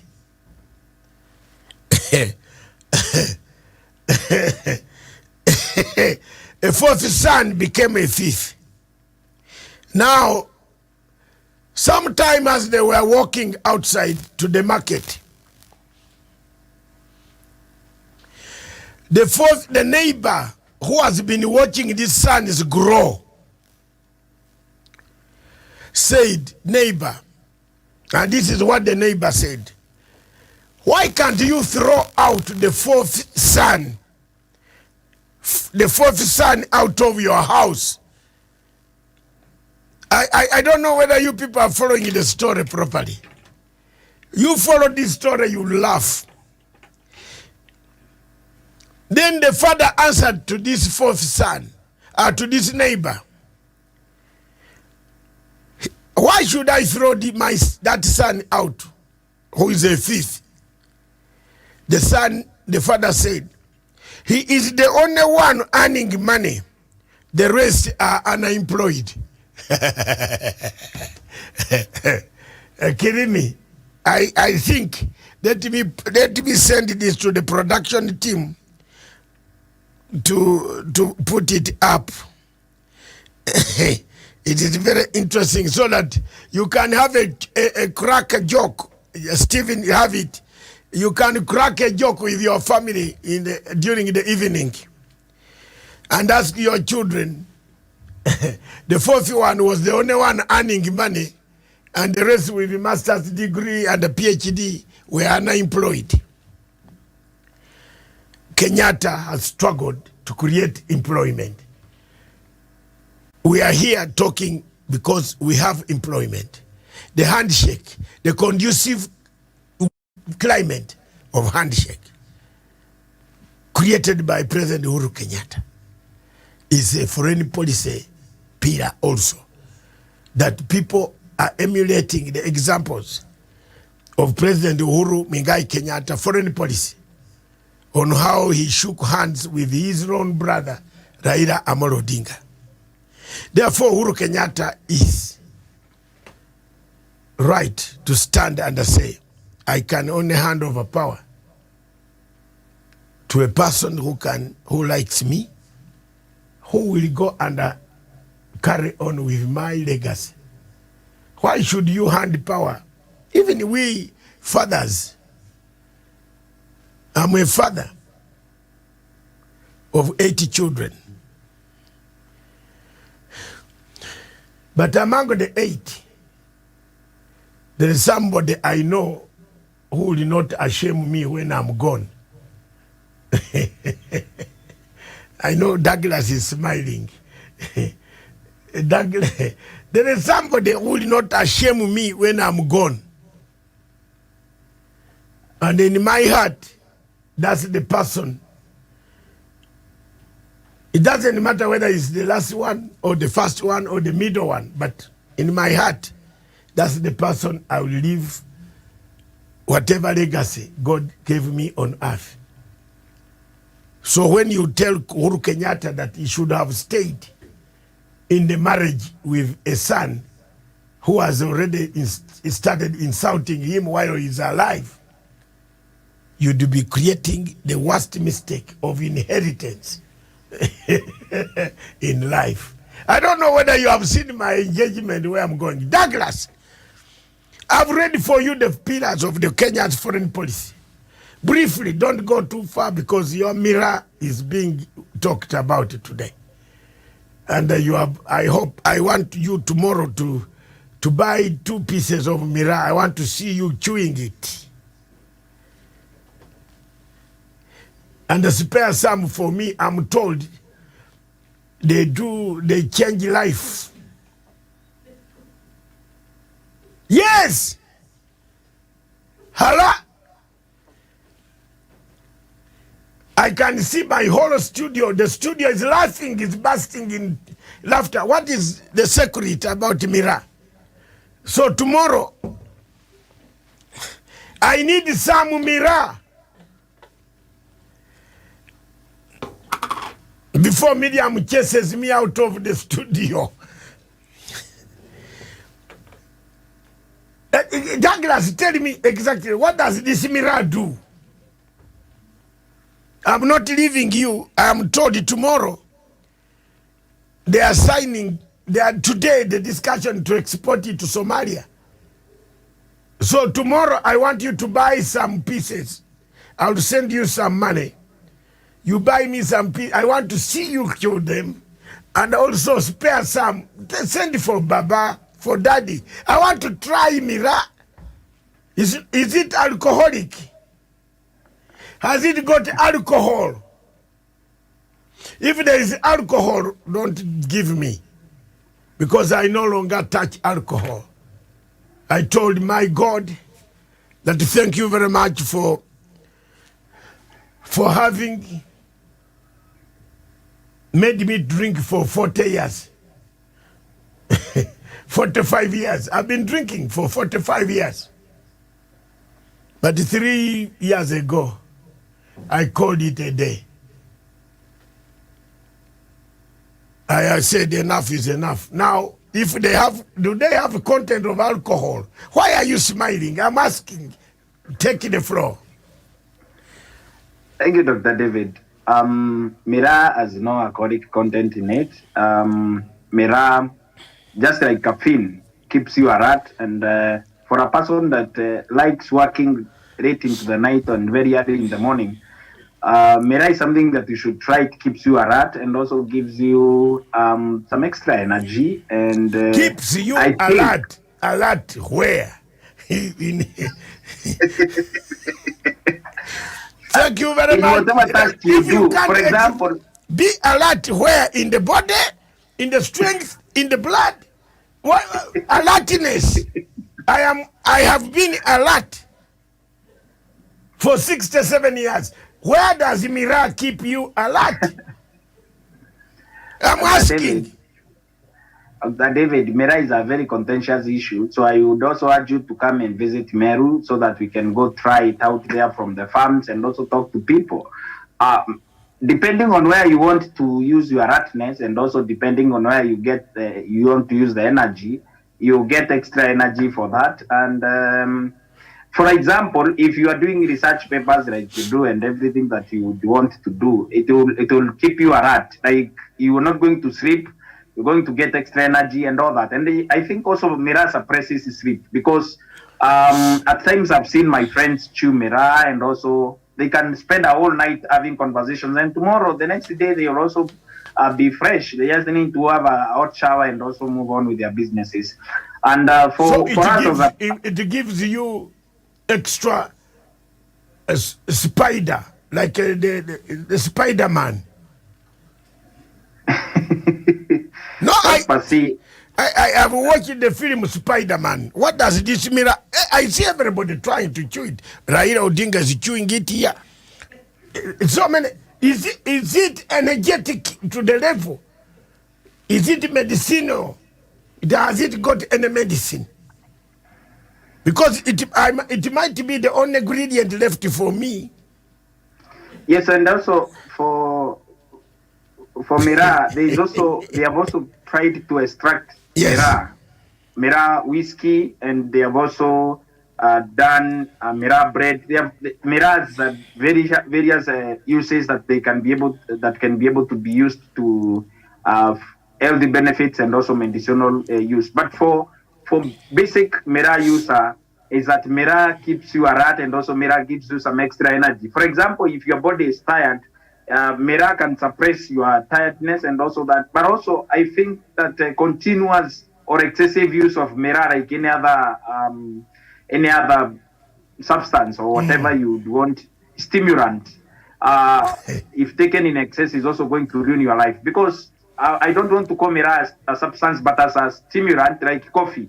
You know, there are people who are totally addicted to coffee and tea. That has really completely ruined their lives. If they have not taken tea, it is going to also ruin their day and all that. For example, sometimes if I've not taken tea, I'm very incoherent because like today, I took like 2 cups of tea. But if I've not taken tea most of the mornings when I appear on the show, I find myself very incoherent. I'm not coherent like I'm used to. But at the end of the day, also, Mira, if taken in excessive as a stimulant, is going also to affect the way you do things and also your way of life. So for people that would want to use Mira as a stimulant, just like coffee, People use coffee can use miraa. Miraa has no harm, but if taken in excessive, it is also going to be very harmful to your health and also to the way you appear. Because also there are people who, when they chew miraa, you wouldn't want to stay near them. But they're also professional miraa chewers. Like you can chew miraa, nobody can notice that. But of importance is the economic benefit of miraa, and that also touches on the economic appeal on foreign policy of President Uhuru Kenyatta. Miraa is a great honor of foreign exchange for this country and especially this region. There are people who have been educated using the proceeds of miraa, including prominent Meru leaders from Igembe and Tigania regions, sub-regions of Meru, where they farm miraa prominently. And there are people who I also went to school with who have also been educated using miraa. There are businesses that have been formed using miraa. From my end, we farm bananas and maize and beans and other cereals. But for people who have come from that region, the particular Igembe region and some parts of Tigania, miraa has been able to be a big boost to their families and the well-being of those people, and also including the infrastructural projects and the investments that the president has been able to make in the Igembe region and the Tigania region. I believe if this market is opened by President Sheikh Mahmoud and President Uhuru Kenyatta of the Republic of Kenya, we are going to have a thriving economy, especially for us who are struggling from the effects of COVID-19 and also the effects of the Ukrainian war, because we are not exporting miraa to Russia and also to Ukraine. We export miraa to Rwandan. The Rwandan market is also crossed to Somalia, and then they distribute it to other. But our major market is the Somalia market. But I also urge the incoming government to also look into other different areas that we can be able to export miraa. The Right Honorable Raila Odinga said that miraa business is booming in Kinshasa, and they are looking forward to formalizing the miraa trade deal with the DRC, with his friend President Felix Tshisekedi of DRC, which I'm also urging people across the world, please try miraa before you demonize miraa and ban cut. Please try it, and also and look even at the economic benefit of the same, because as a stimulant, it's just like coffee and tea and crops and every other stimulant that people would want to take for social engagements. And maybe if you people sit down, friends, if you, for example, and the studio and everyone comes to Meru, you can have a bonfire, chewing miraa and having fun and talking. Then tomorrow people will wake up and also go on with their business. Miraa is a social enhancer, is a social enhancer, stimulant that is going also to strengthen friendships. There are places where people chew miraa, strike business deals, have conversations. In the place of alcohol, miraa can also serve as a good social enhancer. You can be able to enhance your friendships, enhance your business. And like I've said, people would want to be in research, people would want to stay alert and have company. Miraa is a good company for you. And people that would want to go out there, campaign, do their things out there, you can go chew miraa and have fun as you move on with the people of Meru and beyond, Dr. David. And I believe that's why even President Sheikh Mahmoud, with all his experience and all that he has accepted to reopen the miraa business that was stifled by the foreign disgraced former president of Somalia, the man that refused to leave office, Mohamed Abdullahi Farmajo. Farmajo, we don't wish you well. Please stay wherever you are. We don't wish you to come back again, because for us, you have affected our economy. You have affected the way we interact with the people. You have affected the social fabric and the economic fabric of the people of Meru and the Republic of Kenya, because the government depends on the people of Meru for taxes, for logistics and taxes, the sales that is paid by miraa people across counties, and also the foreign exchange that we earn as a country from the export of miraa business. Thank you, Dr. David. Thank you very much. Viewers, let's take a short break. Don't go away, Douglas. We need another 20 to 30 minutes. Let's take a break while we rearrange. And coming in next is the final segment of our editorial on the diaspora dispatches, who has been looking at President Uhuru Kenyatta's foreign trips. In summary, we are coming to that one. Coming up next, let's look at, go to the volunteer market of the legacy.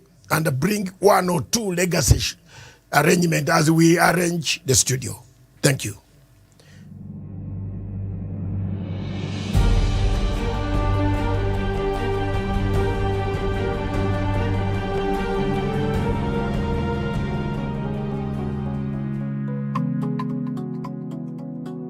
The government continues to enroll several programs aimed at realization of the universal healthcare cover, one of the most critical pillars under the Big Four agenda. This major policy shift on the country's healthcare carries heavy dividends for the future well-being of the people and the economy too.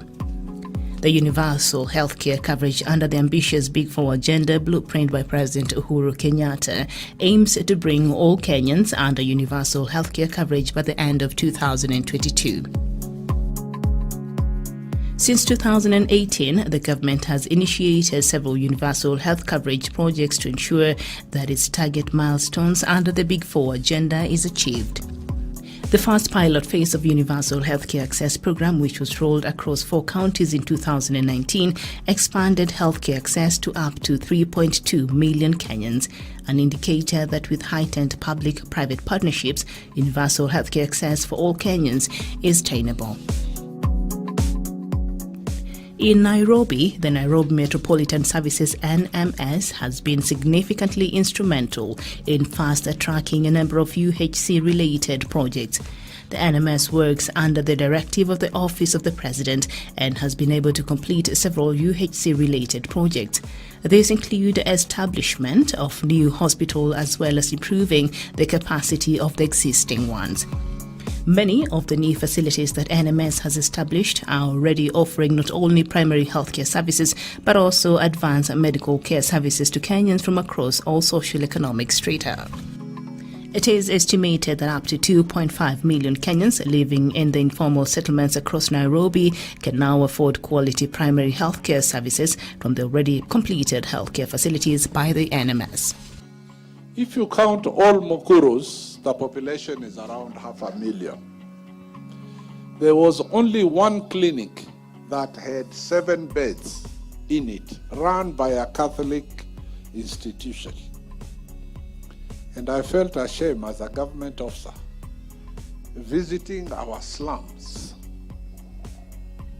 finding women being given 1 hour to deliver and go home because there is no enough space and time.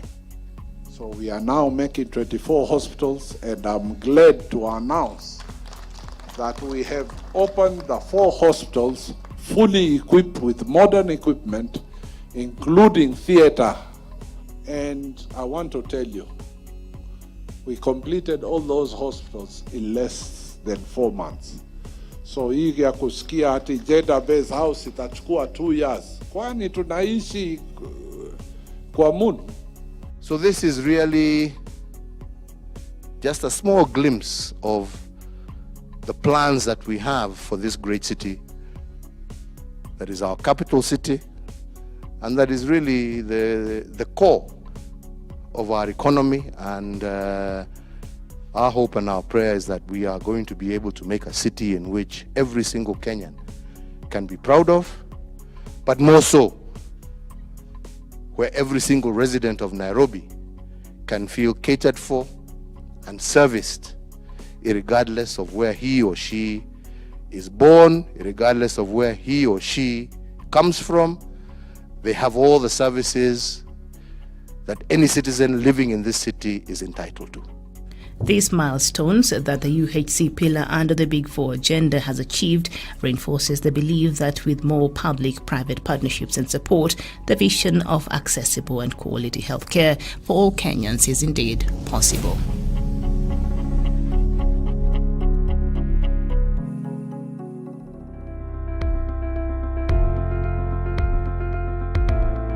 Strong commitment to boosting domestic manufacturing, President Uhuru Kenyatta has launched several flagship manufacturing projects under the Big Four agenda. The blend of manufacturing projects launched by the President cut across various manufacturing subsectors, including agro-processing, pharmaceutical industry, textile and leather industries, vehicle assembly, iron and steel, ICT, as well as oil, mining and gas industry. Among some of the key manufacturing projects that President Uhuru Kenyatta has recently launched and which are aimed at contributing significantly to job creation include the 4 billion Kenya shillings worth light weapons manufacturing plant at Ruiru. The plant, which has estimated production capacity of 12,000 assault rifles, is poised to source up to 60% of its raw materials locally, creating a huge market for domestic producers. In April 2021, President Uhuru Kenyatta presided over the launch of nanotechnology and semiconductor manufacturing facility at Dedan Kimathi University. Kenya's maiden entry into the nanotechnology industry underscored the president's grand foresight for the country. According to the industry insiders, global semiconductor and nanotechnology industry is bound to increase multiple-fold in the next few years as demand for artificial intelligence continues to grow exponentially. This is going to be the future for us to be able to now make our own motherboards, and from making our own motherboards to making our own television sets, to making our own mobile telephones. These are all new opportunities that are all going to be created from this seemingly very small but very critical foundation towards our manufacturing agenda for our republic. Also significant in the series of manufacturing projects launched by President Uhuru Kenyatta is opening of the Kenya Shipyard Limited in Kisumu City. The president officially opened the shipbuilding and repair yard in May 2021. The facility has yards both in Kisumu and Mombasa and is expected to ramp up building of new ships and repair of the existing ones to cope up with demands for water transport within the Great Lakes region. The facility is also expected to create direct and indirect jobs to the local populations. Both bilateral and public-private partnerships remains vital in ensuring Kenya achieves its manufacturing growth goals as projected in the Big Four agenda, and Kenyans should continue supporting these flagship projects as they portend a better socio-economic growth now and in the future.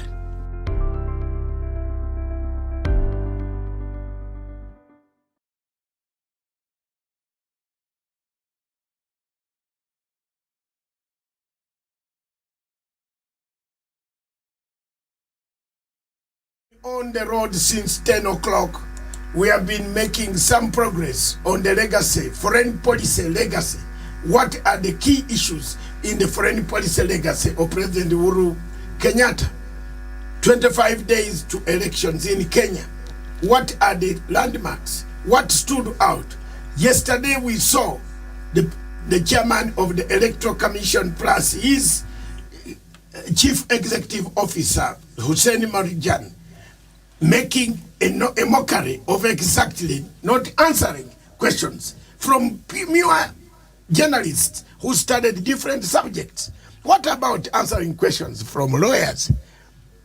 Is it an election that we are looking for? What legacy is going to be left behind as far as the foreign policy of Kenya is concerned? President Uhuru Kenyatta changed the focus of foreign policy into 5 pillars. Economy, diplomacy. Economic diplomacy was one of the pillars. Cultural diplomacy was one of them. Tourism, the diaspora. Those are some of the things, the key issues that stood up. Peace was one of them. And those things have stood up in his 10 years of as a president of the Republic of Kenya. These are some of the things that we want to look at. We have looked at from morning. Now I'm joined here by none other than the lady who has been handling herself, the editor, the researcher on diaspora dispatches. She has been mostly on foreign stories, and she has been bringing them to us for the last 3 to 4 years. Welcome to the show, Miriam. Doc, thank you so much for having me this afternoon, and a very good afternoon to our viewers. This afternoon, I'm going to interrogate you a bit, and not interrogating a bit, but telling us and telling our viewers how much you have been, how much have you seen, and what are the key outstanding issues on President Uhuru Kenyatta's foreign policy legacy as he lives in the 25 days to come. All right. Thank you so much. Well, as you have already mentioned, of course, for the first time since the inception of this country, we never had a written foreign policy until that happened when President Uhuru Kenyatta became the president. And I think in November, 2014, for the first time we had a country that was very clear about how it wants to engage within itself and its neighbors and outsiders as far as its interest is concerned, of course, having in mind the global inclinations that we have to consider while we engage in our foreign policies. And clearly, like I was just listening to your discussion, and of course you've mentioned some of this, the economic, peace, environmental, cultural, and diaspora. And when you look at the environmental part, Kenya is key because we know the United Nations environmental program is in this country, and Kenya has been on the forefront when it comes to issues addressing the environmental challenges that currently we are facing. Kenya has not been left behind, and being that we are the headquarters of world environment, then it has been very important. And we've seen the government of President Uhuru Kenyatta trying to engage and address the issue that have been brought up in the international stage, and try to make sure that those issues are addressed back here at home. And perhaps it's not enough, but hopefully, and just, Doc, you went to cover the COP 25. Yes. Yes, and that is just a bit of that, and we saw Kenya play a very integral role, and a lot of issues were raised, but we've seen it has been in the forefront as far as the environmental issues are concerned across the world. I don't know, would you like to say something on that? Yes, and when President Uhuru Kenyatta spoke at the COP 25, I believe. Yes, Yes. COP 96, I think. Was it 26 or 25? COP 96, I think so, if I'm not mistaken. Whatever the producer should do, is COP 96 or COP 25, whatever it is. Yes. When he spoke in Edinburgh, all of us took and looked at a person who meant well for the country, for Africa, for Kenya, for Mao Forest, for the River Nile, for Lake Victoria, for the Indian Ocean. He spoke and summarized what Africa's vision was. The environment does not only touch Kenya, it touches the entire. If Indian Ocean, the temperatures are rising, if the hot temperatures are becoming, the waters are rising, you never know. You could cause a tsunami. It has never happened in Indian, but the Pacifics, part of the ingredients of a tsunami come from the rising temperatures, that to the level that there's an earthquake that takes place underground and the water comes. So these are some of the things, plastics, environment, throwing plastics in an ocean. I told you about one country in Africa where you go to the sea. What do you find on the sea? On the water you find water, the sewage. And it is one of the countries in Africa. The sewage, which I don't see in Mombasa.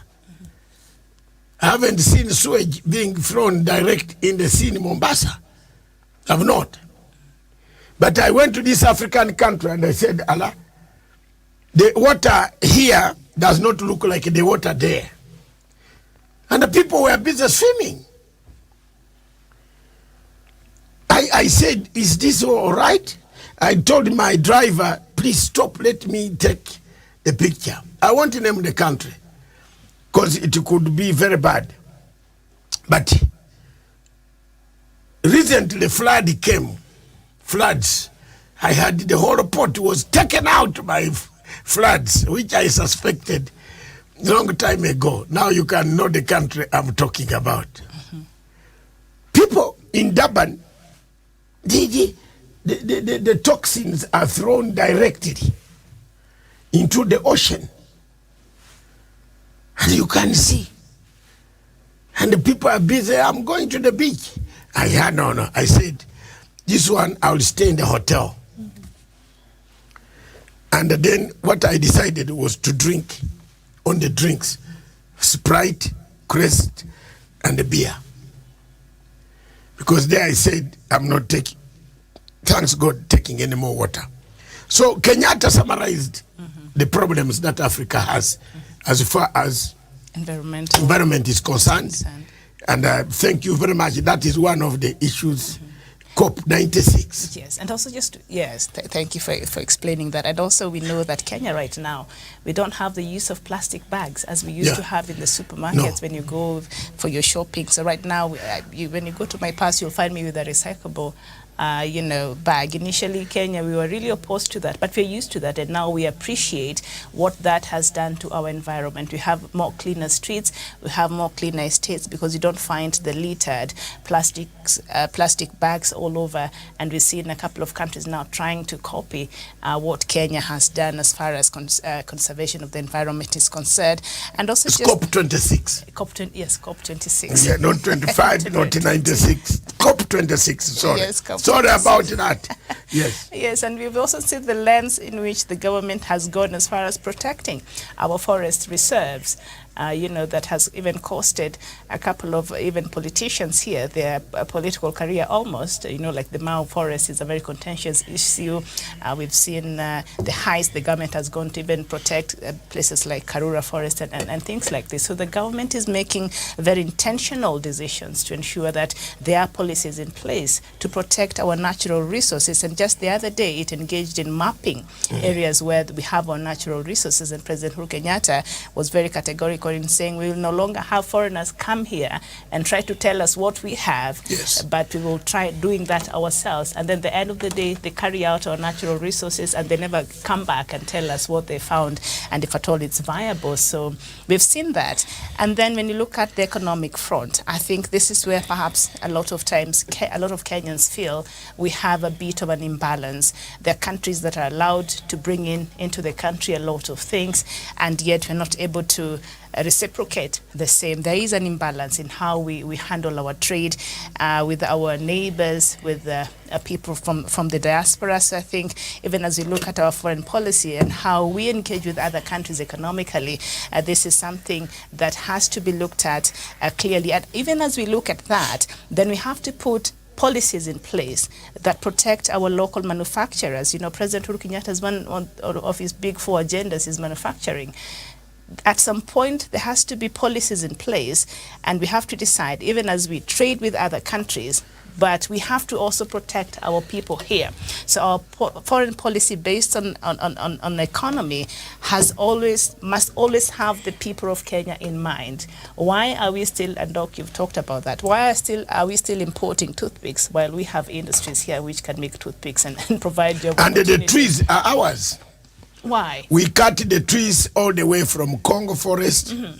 So we have to agree. And you can't take toothpicks to China. Then come back and you find there's no African country that is producing toothpicks. And even China cannot agree for you to take toothpicks there. No. Yeah. You can't export a regional toothpick to China. They make it. But they want a surplus toothpick imported. To come here. Yeah, so those exported. are the imbalances that you see and policies that we must see to protect also our own people here, even as we engage with other nations as far as economy is concerned, so that we address the issue of imbalance when it comes to trade and exchange of goods and services. Of course, culturally, we've seen how I think I've seen photos coming even from London where you'll see even inside those PSVs, you'll find a sticker on Kenya, Tembea Kenya or something. So the Ministry of Tourism and the Kenyan government has gone out of its way to sell the country and its people and its culture and the things that you come when you visit this country. So I think it has done very, very well. And maybe because we have the right person in that docket, Najib Balala, I think he's been doing a great job in that docket. And we've seen people just getting curious and coming not just to see the animals, but also enjoying our rich culture that we have here. And yesterday, Doc, you were not present in the morning show. Douglas took us to one man in Meru who has and of course has a personal museum, but has been recognized with, by the government of Kenya. And he specifically, when you want to learn about the Meru people and the way of life, people visit that place. So this is just a way of promoting our cultural practices, and so that we get a better understanding of who we are as a people. And I think that is something that should be replicated outside. So I think that is something that the government has done very well. And on peace, President Uhuru Kenyatta, and maybe sometimes we have criticized him in being a bit lenient with even some of our neighbors, like Ethiopia. We've seen when there's been some aggressions, but I think he knows what he's doing. At the end of the day, peace always prevails, and he has distinguished himself as a person who is only seeking to live a harmonious, especially East Africa, a harmonious Africa, and to preach peace and to be that beacon of peace. And he, as much as we criticize him, but I think he understands the bigger picture.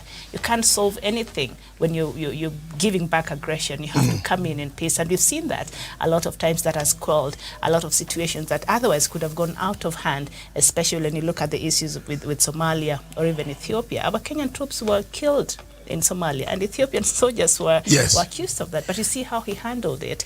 So he's done, I think, as a country and as a government, he's done pretty well in that front. There are things that perhaps should be improved on, absolutely. Yes, thank you very much, Miriam, for bringing in the peace issue, because one of the challenges that President Uhuru Kenyatta found when he came to power in 2012 or 2013 was the war in Somalia. And Kenyatta continued the policy of Mwai Kibaki on the troops in Somalia, reinforced the policy, and even looked for many, many other avenues of resolving the conflict of Somalia. From 2013 to 2017, the relationship between Somalia and Kenya was very, very cordial. When Faremajo came to power, the matrix changed, and it turned against accusation. The two countries have taken themselves to International Court of Justice. And today we have the president of Somalia coming into Kenya today, this morning. I think he's going to arrive any time now, and there will be discussions on how to restore this. This is a good sign towards the end of the tenure of office of President Uhuru Kenyatta. I hope he will leave a legacy of a credited Somalia, a Somalia with friends, a Somalia where Kenya talks to Somalia without any hindrance. This is a step forward towards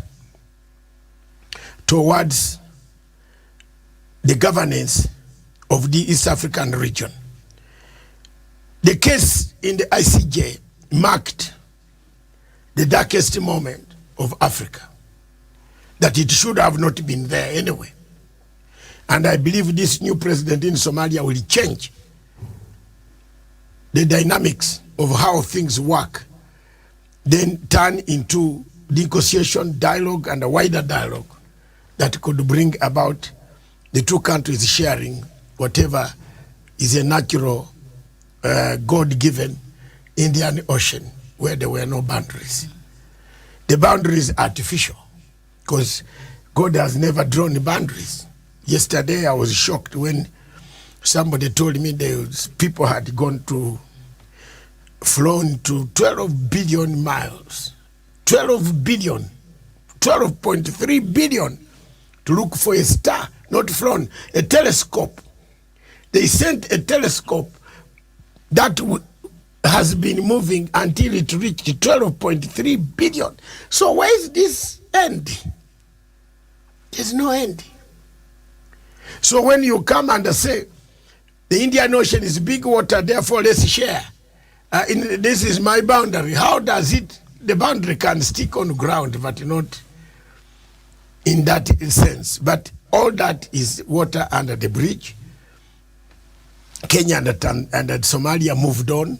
No criminal activities have taken place yet. But that is another milestone in Kenyatta's legacy. the ICC, for example, they have talked about it here, which we don't want. Kenyatta was able to fight through ICC and stick up to today, saying Africans should not go to the ICC. Should not. And his stand is very clear. But we still have people who want to be friends of ICC. They want to go there. I am on with Kenyatta on that level. That no African should be shipped abroad, but tried in Kibera court, which has got the legal code of tribunal, the penal code, that can sentence you. ICC is a diplomatic court where people sit and say, the diplomat is told with very nice perfume, let him take the post. Honestly, that's what they do. Japan says this is our share this year. Britain says no, European, this is our share. So this is not competence. So that is one of the reasons why I and Professor Hoyle, we stuck on that doctrine that this is a diplomatic, it is a kangaroo diplomatic court. And a lot of these countries, Doc, that push even for a lot of these African leaders to be tried in the ICC, themselves, they're not even members of the ICC. Bensouda tried, saying she wants to go to the US and start investigating. She got travel ban. Exactly. So I don't think she has even removed the travel ban. So it is the double standards, Doc, that you rightfully say, that sometimes as much as we don't know the intentions of why they created this court, but clearly we can see it was meant for... It was meant for Africa. Because if you look at Russia, Karim Khan is trying to go to Ukraine. But Karim Khan cannot fly into Russia. Can he fly into Moscow? He can't. He will be arrested. In fact, he might not come back. The plane might even be brought down. Yes. If Karim Khan has said he's an international criminal court prosecutor, I challenge him to fly into Ukraine. No, not Ukraine. Ukraine he can fly. To Russia. But Russia. Fly to Moscow. You might not come back. Or you might come back when they have given you polonium-210. Which is the end of you. And yet, these are members of the United Nations Security Council. Permanent members. How are you going to investigate a permanent member? And America, how can America tell ICC to go and investigate Russia? And they're not even part when Russia itself and America itself is not a member. They're not members. America itself banned them. So you see where we have found ourselves? So we have to get ourselves out of this ICC. Exactly. There are many people who don't understand the background information. This court is not fair. Look at it. At least for me, I don't like it. And I will die. God, when you take me, bring that sign to people who are mourning me. That MATSANGA went down, never liked ICC. I never liked the court where people choose each other because of the perfumes, the type of brand, the suit, the language, the accent. That's how they choose in the AU. Kofi Annan chose Ocampo because they had one habit of gambling. Kofi Annan is a big gambler. He used to gamble along with Mr. Ocampo. They were gamblers. And another thing which I cannot tell you on this platform. Yes. They were gamblers, and they were, cited out as, if you don't support France, you don't get that job. Did you see how Kofi Annan rose to, because she was married to a French lady who was a very senior before getting married to, was also working in those circles as who in the US, as who Look at Mrs. Kofi Annan, a senior DSGE agent marrying an African diplomat. And African diplomat rises to the ranks of a Secretary General of the United Nations, beating the rest of all this. So, look, that then he goes to bring a cash cow. The ICC was a cash cow of Ocampo getting and making money, throwing cases. Eminent person go to Kenya, a jet bringing Kofi Annan. No, it comes here and it costs like $500,000 to maintain it on the ground and him and everybody. $1 million. You have not, there you can't tell yourself you are in retirement.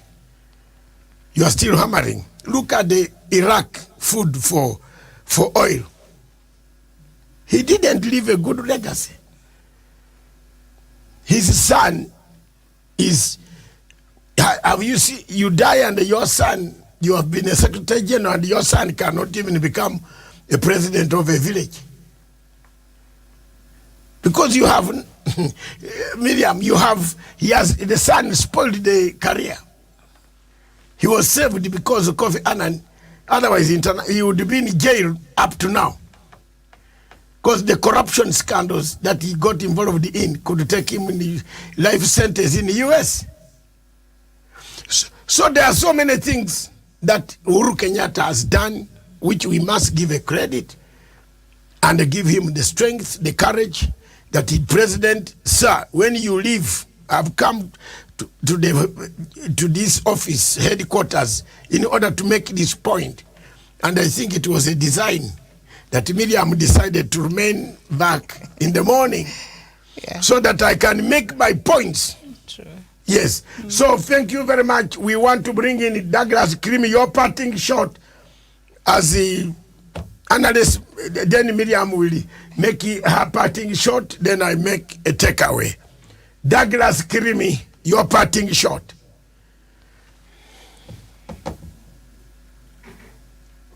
Douglas,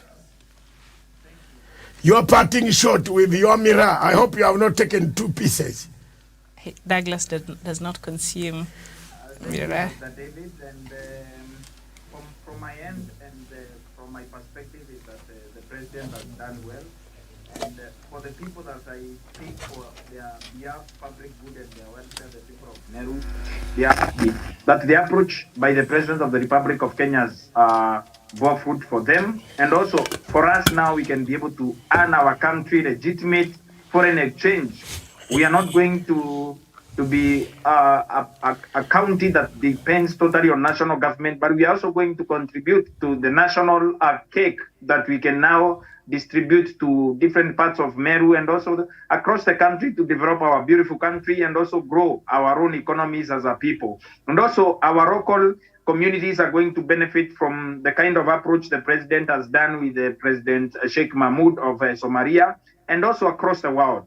There are businesses that have been able to be opened up by the president through his tactical diplomatic approaches that has also benefited the tea farmers and coffee farmers in this country, and especially in our home county of Meru, where we have a huge chunk of farmers who farm coffee like myself and others who farm coffee like myself and others who farm tea. So it is not the benefit of Mera business around. The president has been at work for the benefit of the various sectors, agricultural sectors in this country, which we have been taught since our primary school days that it is the backbone of our own economy as a people. And also, Dr. David, even as the war in Ukraine and Russia escalates, we've been told that the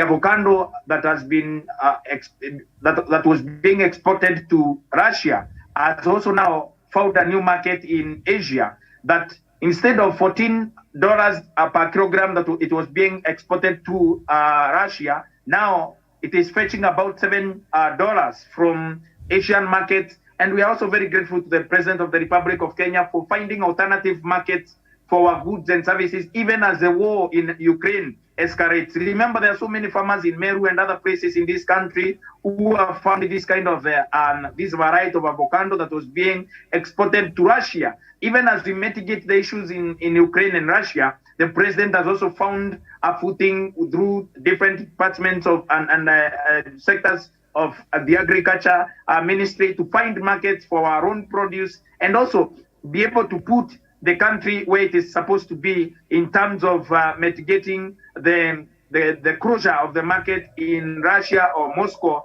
especially the avocado market. And we are very grateful. There are very many farmers that are going to benefit from that measure that has been able to caution them, such that none of them is going to also waste their produce because there's a war ongoing in Ukraine. It can only happen if Haman is pushing that through diplomatic circles to make sure that new markets have been found for farmers to be able to benefit for the benefit of our country, public good, and also welfare as a people. Thank you, Dr. David.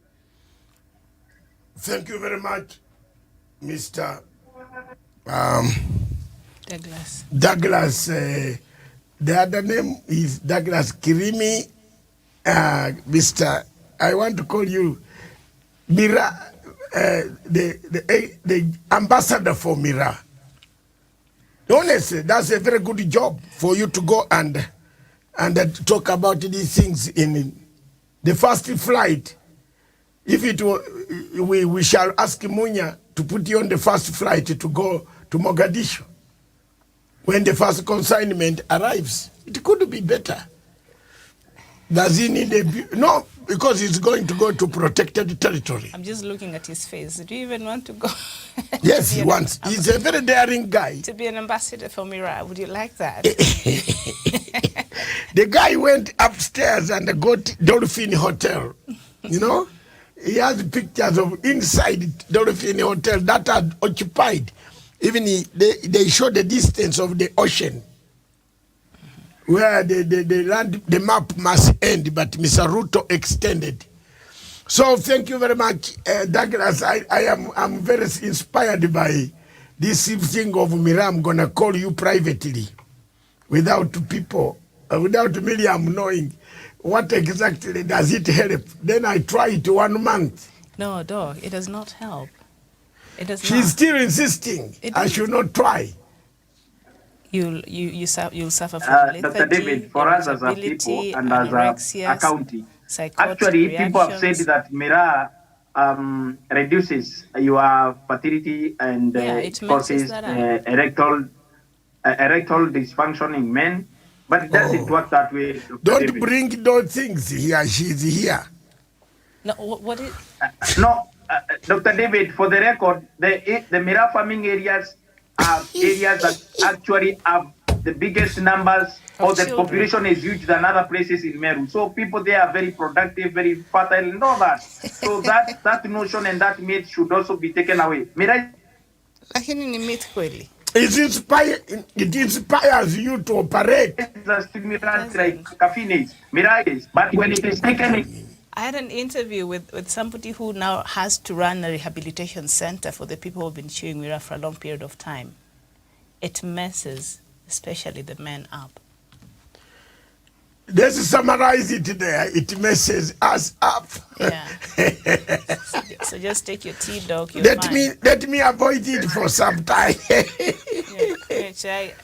Wacha nikunye hii chai.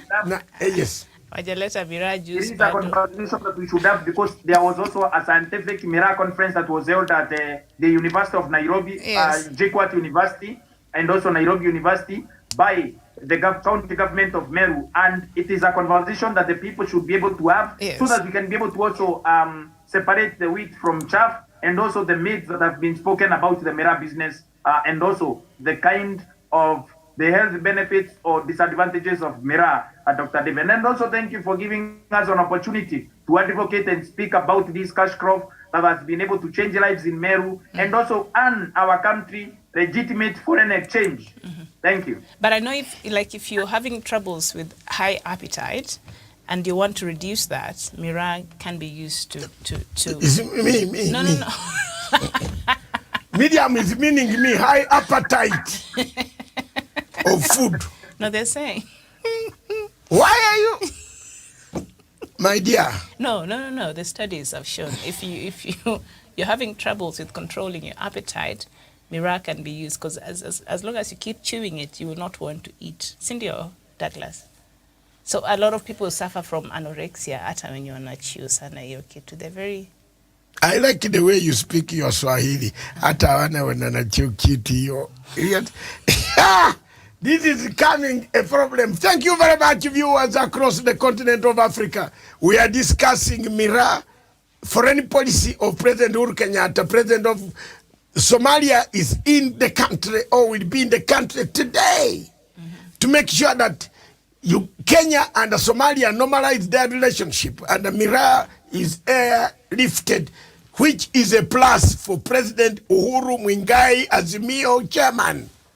Yeah. Yes, Azimio Oe. Azimio Aro.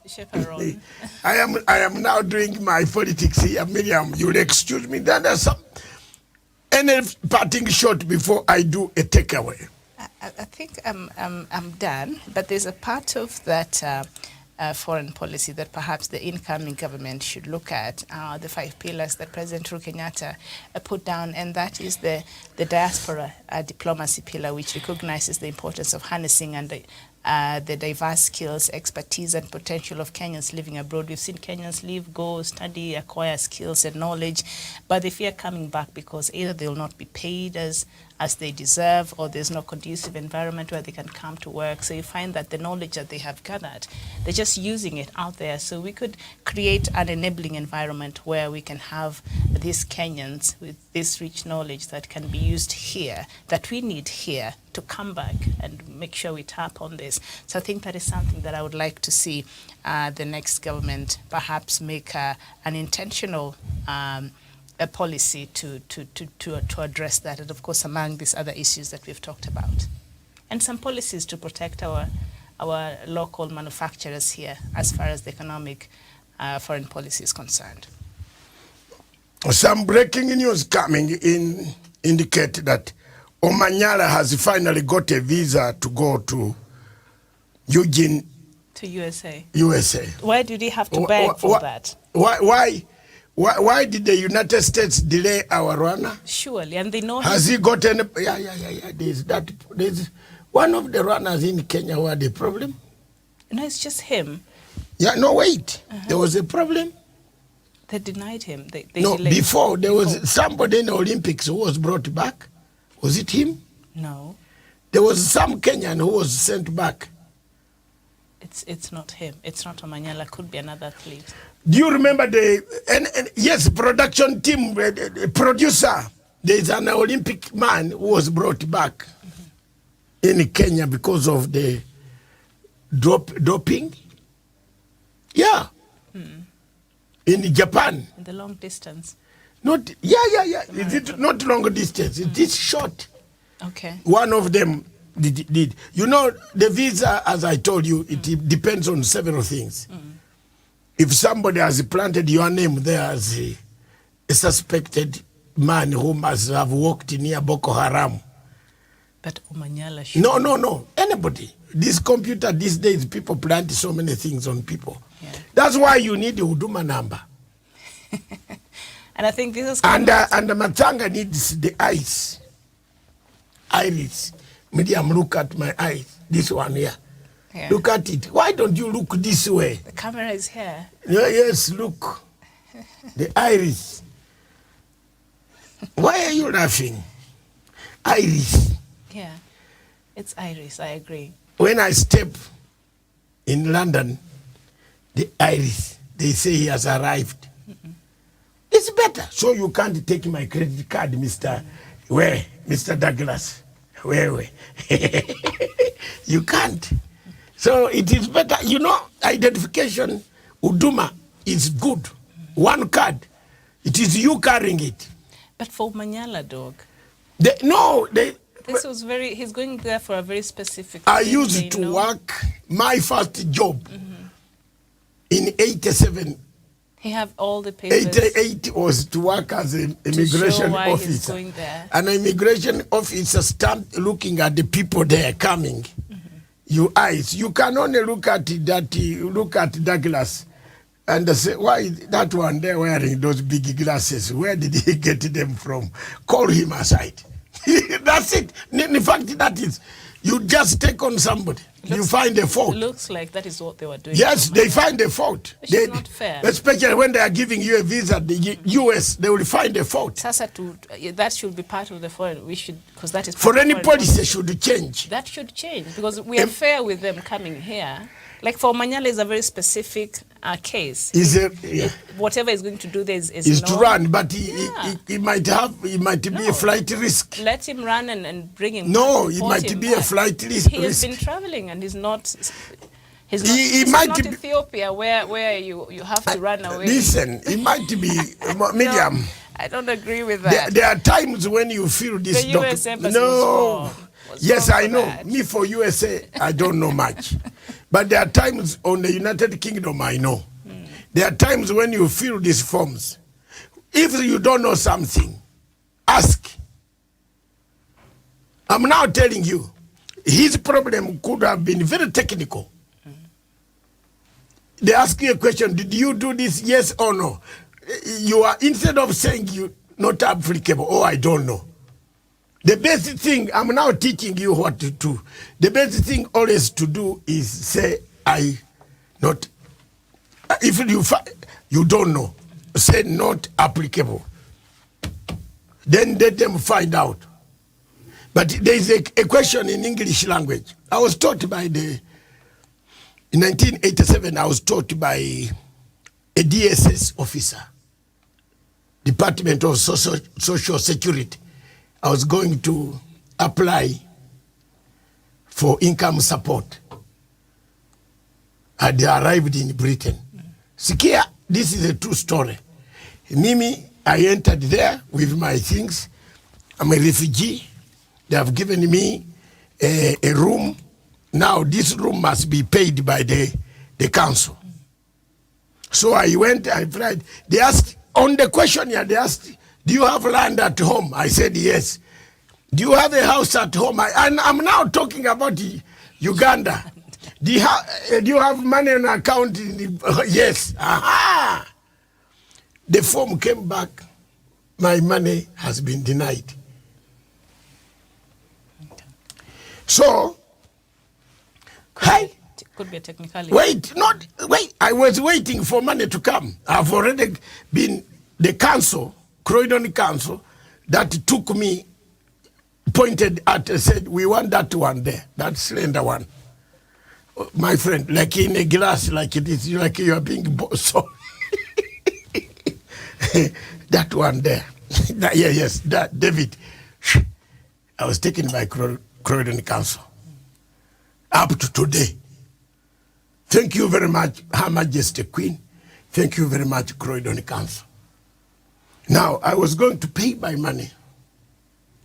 But my dear, on Friday, the check, it was 23 pounds. 23. No, 12 pounds and 70 pence in 1987. It later on went up to 23. And that money was necessary. Without that money, you cannot be, house rent cannot be paid. Or the room rent. So I failed. So they said appeal. I went back there, with Kifua. That I'm going to cry here. I don't have any money to eat because the money was not there. I wasn't like this now. If I was like this, the man would have just signed. I was slender, innocent. So the man said, no, David, pass this. Yes, slender and handsome. I can see what you are doing in your eyes. Handsome man. The man said, come this way, sit here. And this time they brought a black man, Jamaican, said, my brother, you know why this thing was cancelled? You said you have property. And the value of that means you don't need income. So I told this man, I cannot go there. My property, I don't know whether I'll ever, I don't. It said, then you should have written not applicable.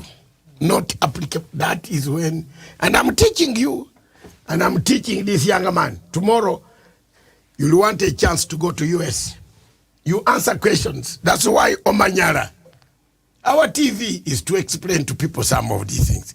Omanyala he technically qualifies to go national prominence and the medals, but you feel the form badly. The women, the girls, the younger men giving you the visa is not the ambassador. It's the boys on the technical ground. So he said, you fail. You fail. So learn this trick. All the time, if you can't answer questions in Britain, just say not applicable. Do you know or you don't know? Not applicable. I don't know. Not applicable. And they will come and explain to you. And then that guy said, that's all. Fill this appeal. Come back at 2 o'clock. Come back at 2 o'clock, man. I walked out. I went there. There was a supermarket called Tesco. So there, now I went to this Salvation Army. They have a shop next to Tesco in a place called South Node. The Goodwill. Goodwill, yes. So South Node, now this is where they give packets. Ya chakula ya holding holding fort so that you don't die of hunger. Because I'm alone. No, you don't have a relative. You don't have father, no mother, no son, no wife. Your wife is the state, and the state is you. Her Majesty is your life. So this is where life MATSANGA. This man you see, I got what is it called? Sandwich. A sandwich to hold. And then, did you need any coffee? Any tea? What else? What will you eat in the evening? Now this is somebody. What is your house number? You look at that life. This is decency, which cannot be done in Africa. This is army, Salvation Army man took my address. Nobody Road 274. Nobody Road. Miriam, at exactly 6 o'clock, 2 ladies in the uniform of Salvation Army, they had brought food and a blanket, bed sheet, and a soap. Swear God, help them. Help the British. Long live. Nobody can do that in Africa. And they gave me, these are stories you should be calling me in the studio here to tell you. Call you in your studio. Yes, they are painful. When you are listening in the mood, at times you are not in the mood to listen. You make me cry. And I want also you to read. My mother is very far. You are the only mother next to me. Yes. So, Omanyala might have failed the interview by answering wrong questions on the visa form. Could be. That is it. Technicality. The ambassador knows you as a runner, but the ambassador does not issue visa. The United States of America visa is issued elsewhere. Umesikia? Elsewhere. They issue the visa. Wanakupatia. It is done in Washington. It's not even done in Nairobi. So the guy in Washington, an intern working on your passport, when he finds inconsistencies, anakulima. You don't travel, even if you are president, even if you are Ruto. Yes, that Ruto there, that one. Ruto has diplomatic. Yeah, diplomatic restricted. Diplomatic. Restricted. Ruto gets on the restricted visa. Nasema you are going to shop in Harrods. Usiende mbali, hapo Harrods na hoteli hiyo, lala hapo uende. That's the visa that Ruto gets. Ruto cannot go to London and decide to fly to Manchester without informing the immigration officer.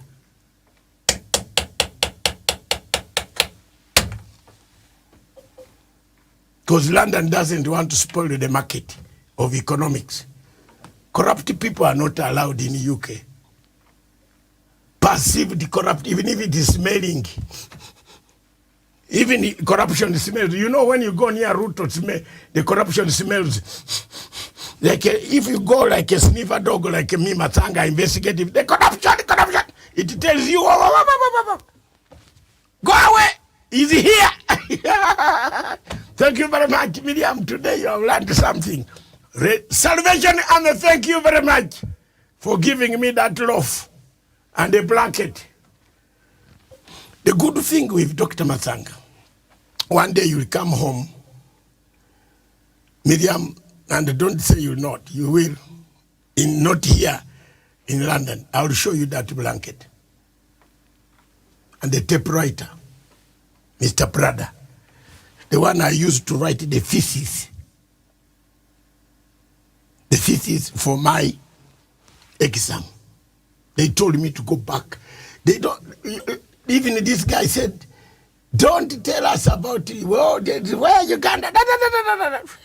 Go back to Thames College, Tooting. Start. Look here, Miriam, start afresh. Start afresh. Can you believe me? Start afresh. And I started afresh. Even in the class, I became like a teacher. I swear, God is watching. I became a teacher. Do you know that my lecturers used to leave me the class? They say, David, handle the class for us. If there is anybody who wants, the only thing that was betraying me was accent. Niko na accent here ya Chiganda, ya Uganda accent, not a poor one like a Museveni one. Museveni is a very poor accent. My mine is very good. Yes, because Museveni and I, we all studied J.A. Bright. He went to Intare High School, very clever man, by the way. I went to Manjas High School, and I failed mathematics.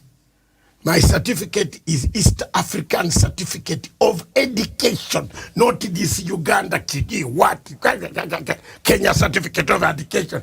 Those are yours. But for us and Museveni, we got East African Certificates of Education. Kenya Certificate of Education is very strong. Yeah, for you. It is. The Uganda Certificate of Education, that's why Sakaja finds himself in crossfire. He doesn't have any. If you are told to bring your certificate, sema, iko na OB. For example, now if you say MATSANGA, Manjasi OB, where are you? There are about 20 generals in UPDF. Who will say, that guy was ours? That's why you see me, the UPDF guys cannot touch me. I was the OB. I was the one saving some of them from being beaten at school as Nyongos, Wanyongo. They are called Nyongos. The Monos. Monos. Some of the general. Where is Major General Muuma? Muuma, you are listening to me. I saved you. Kurunziza, I saved you. Yeah? Where is it? Kaihura? These are the I say, these are generals. Mangeni, Captain Mangeni, Uganda Airlines. This all Madaba. These are the OBs. Isabiri, generals, all of them. Wachikona. All these are the OBs of the school. They can come and say, that is our man. But surely, hello, Wachibar. They said the OB, you don't have even one. You can't show that you studied mathematics called achuro. What is it called? Achuro. Sakaja's mathematics is called achuro science. What does Achuro science do here? Achuro. If you are looking for money in that format, God does not like you. Just die and sell Mira with my friend. Thank you. Miriam today has enticed me, and I think the story of the sandwich has sunk so deep. I hope on Monday she'll cook some chapati for me. Chapati is not good for you. Ah, you see. Everything she doesn't want. Okay, thank you very much. Wheat is not good. So what do I eat? Vegetables and water. But don't you see, Miriam, are you not happy? Now you are happy. Thank you for watching. No, we haven't watched. We haven't finished yet. I'm about to do a takeaway. Okay. Thank you very much.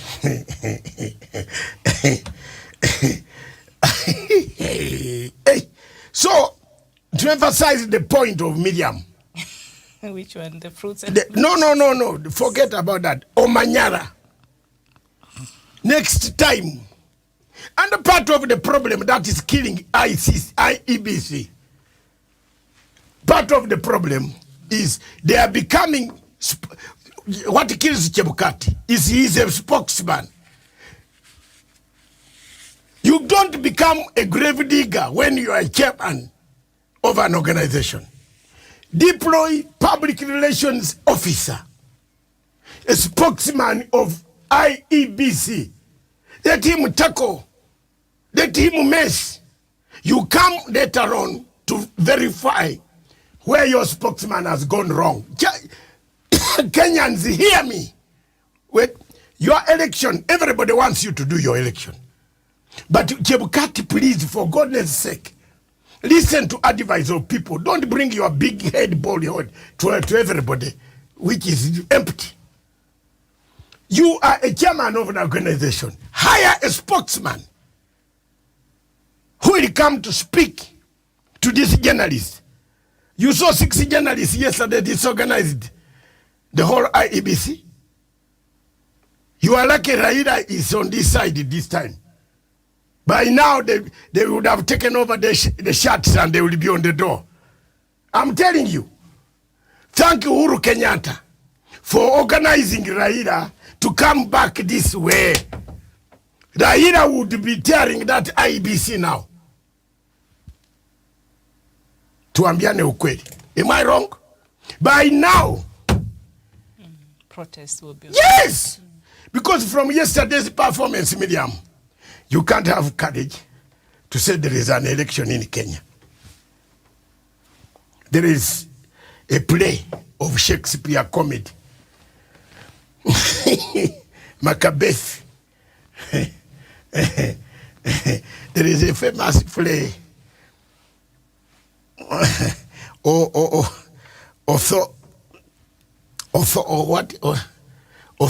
No. Who is this famous actor in the play of Shakespeare? It starts with O. Otho. Google that quickly, Miriam, for me. The play of Shakespeare by Otho something. This guy, come quickly. It is going, too much brain is boiling. You know, the play of, that is what Chebukati is. The play of Shakespeare. It will bring you the name quickly of, we read it 74, so it has, the name is coming, it starts with O.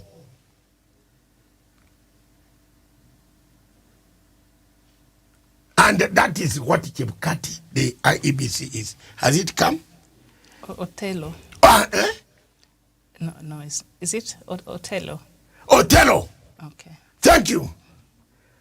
You look at Othello, the play of Othello, the character called Othello, who came later on, changed and said, and killed the wife. You remember? And committed. Is Chebukati. If I'm wrong, let God cut my hands. Read that play. Othello. You see how he confused the things?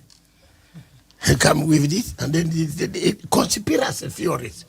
Instead of saying, the satellite phone modem might not work. So if you take it from one position to the other, the coordinates here stop, isn't it? It will again start afresh. So what would happen to those votes? If you are transmitting, you are yourself IT man, isn't it? If you are transmitting from here and you go, the phone chip, it cuts off. It's like a mobile phone. So when you go that side, you have to restart. It might not have captured the image of the other transmission. So anybody now here can feed in any fresh. You haven't sealed that loophole. The play of Othello by Shakespeare. Read it tonight. And tomorrow, 5, you'll be live in Meru and say Chebukati is in playing the play of Othello. Thank you very much. Now, take away, and we can see somebody there. It's what is going on. Well rested. Well rested. Thank you very much. Viewers, President Uhuru Kenyatta has been at the helm for the last 10 years. It is coming to the end of his tenure of office. He has done tremendous things, and he will leave a legacy that will be admired. One of the tenets of his legacy is the foreign affairs docket and the international relations. More than ever, has the president ever traveled to this level? More than ever, have you ever seen an African president traversing the globe to seek, to market, to educate, to sell a country? Very few presidents do so. But Uhuru Kenyatta has done so. The pillars of the policy, of foreign policy of Kenya are very clear, from economy, environment, tourism, peace, dialogue, reconciliation, ending wars. The worst came during the COVID-19, when President Uhuru Kenyatta guided his nation and his country through the COVID troubles, and the nation of Kenya stood firm. We lost people, but we saved many. His Excellency, that is a very good international diplomacy. Drugs were available. Kenya was not starving from drugs. Friends of Kenya who loved Kenya brought in drugs and saved quite a number of people. Therefore, the attributes of the foreign policy of President Uhuru Kenyatta are many, but we pick a few very significant, especially the Somalia relationship, Kenya-Somalia relationship, despite the fact the United Nations Security Council, despite the fact that the Kenya-Somalia relationship ended up in court, the president played the best diplomacy. Today, they will be meeting with another president of Somalia, and they will iron it out. The United Nations route, Kenya is a member of the Security Council. It has played a role. He will leave and leave Kenya in the Security Council as a rotational presidency of the Security Council, and a member of the rotational group of the Security Council. That is a score mark. When you look at the African Union, it has been on the African Union Peace and Security Council. That is a mark. When you look at the infrastructure, the China relationship, balancing between China and the US and the West, he has done a great job. Therefore, the legacy of President Uhuru Kenyatta is marked by a lot of engagement, containment, dialogue, peace, of bringing together African countries, which will make Africa integrated. DRC Congo is already in the market. Trade, trade, trade. Tourism, tourism, tourism. Environment, environment, environment. Economic transformation. Infrastructure transformation.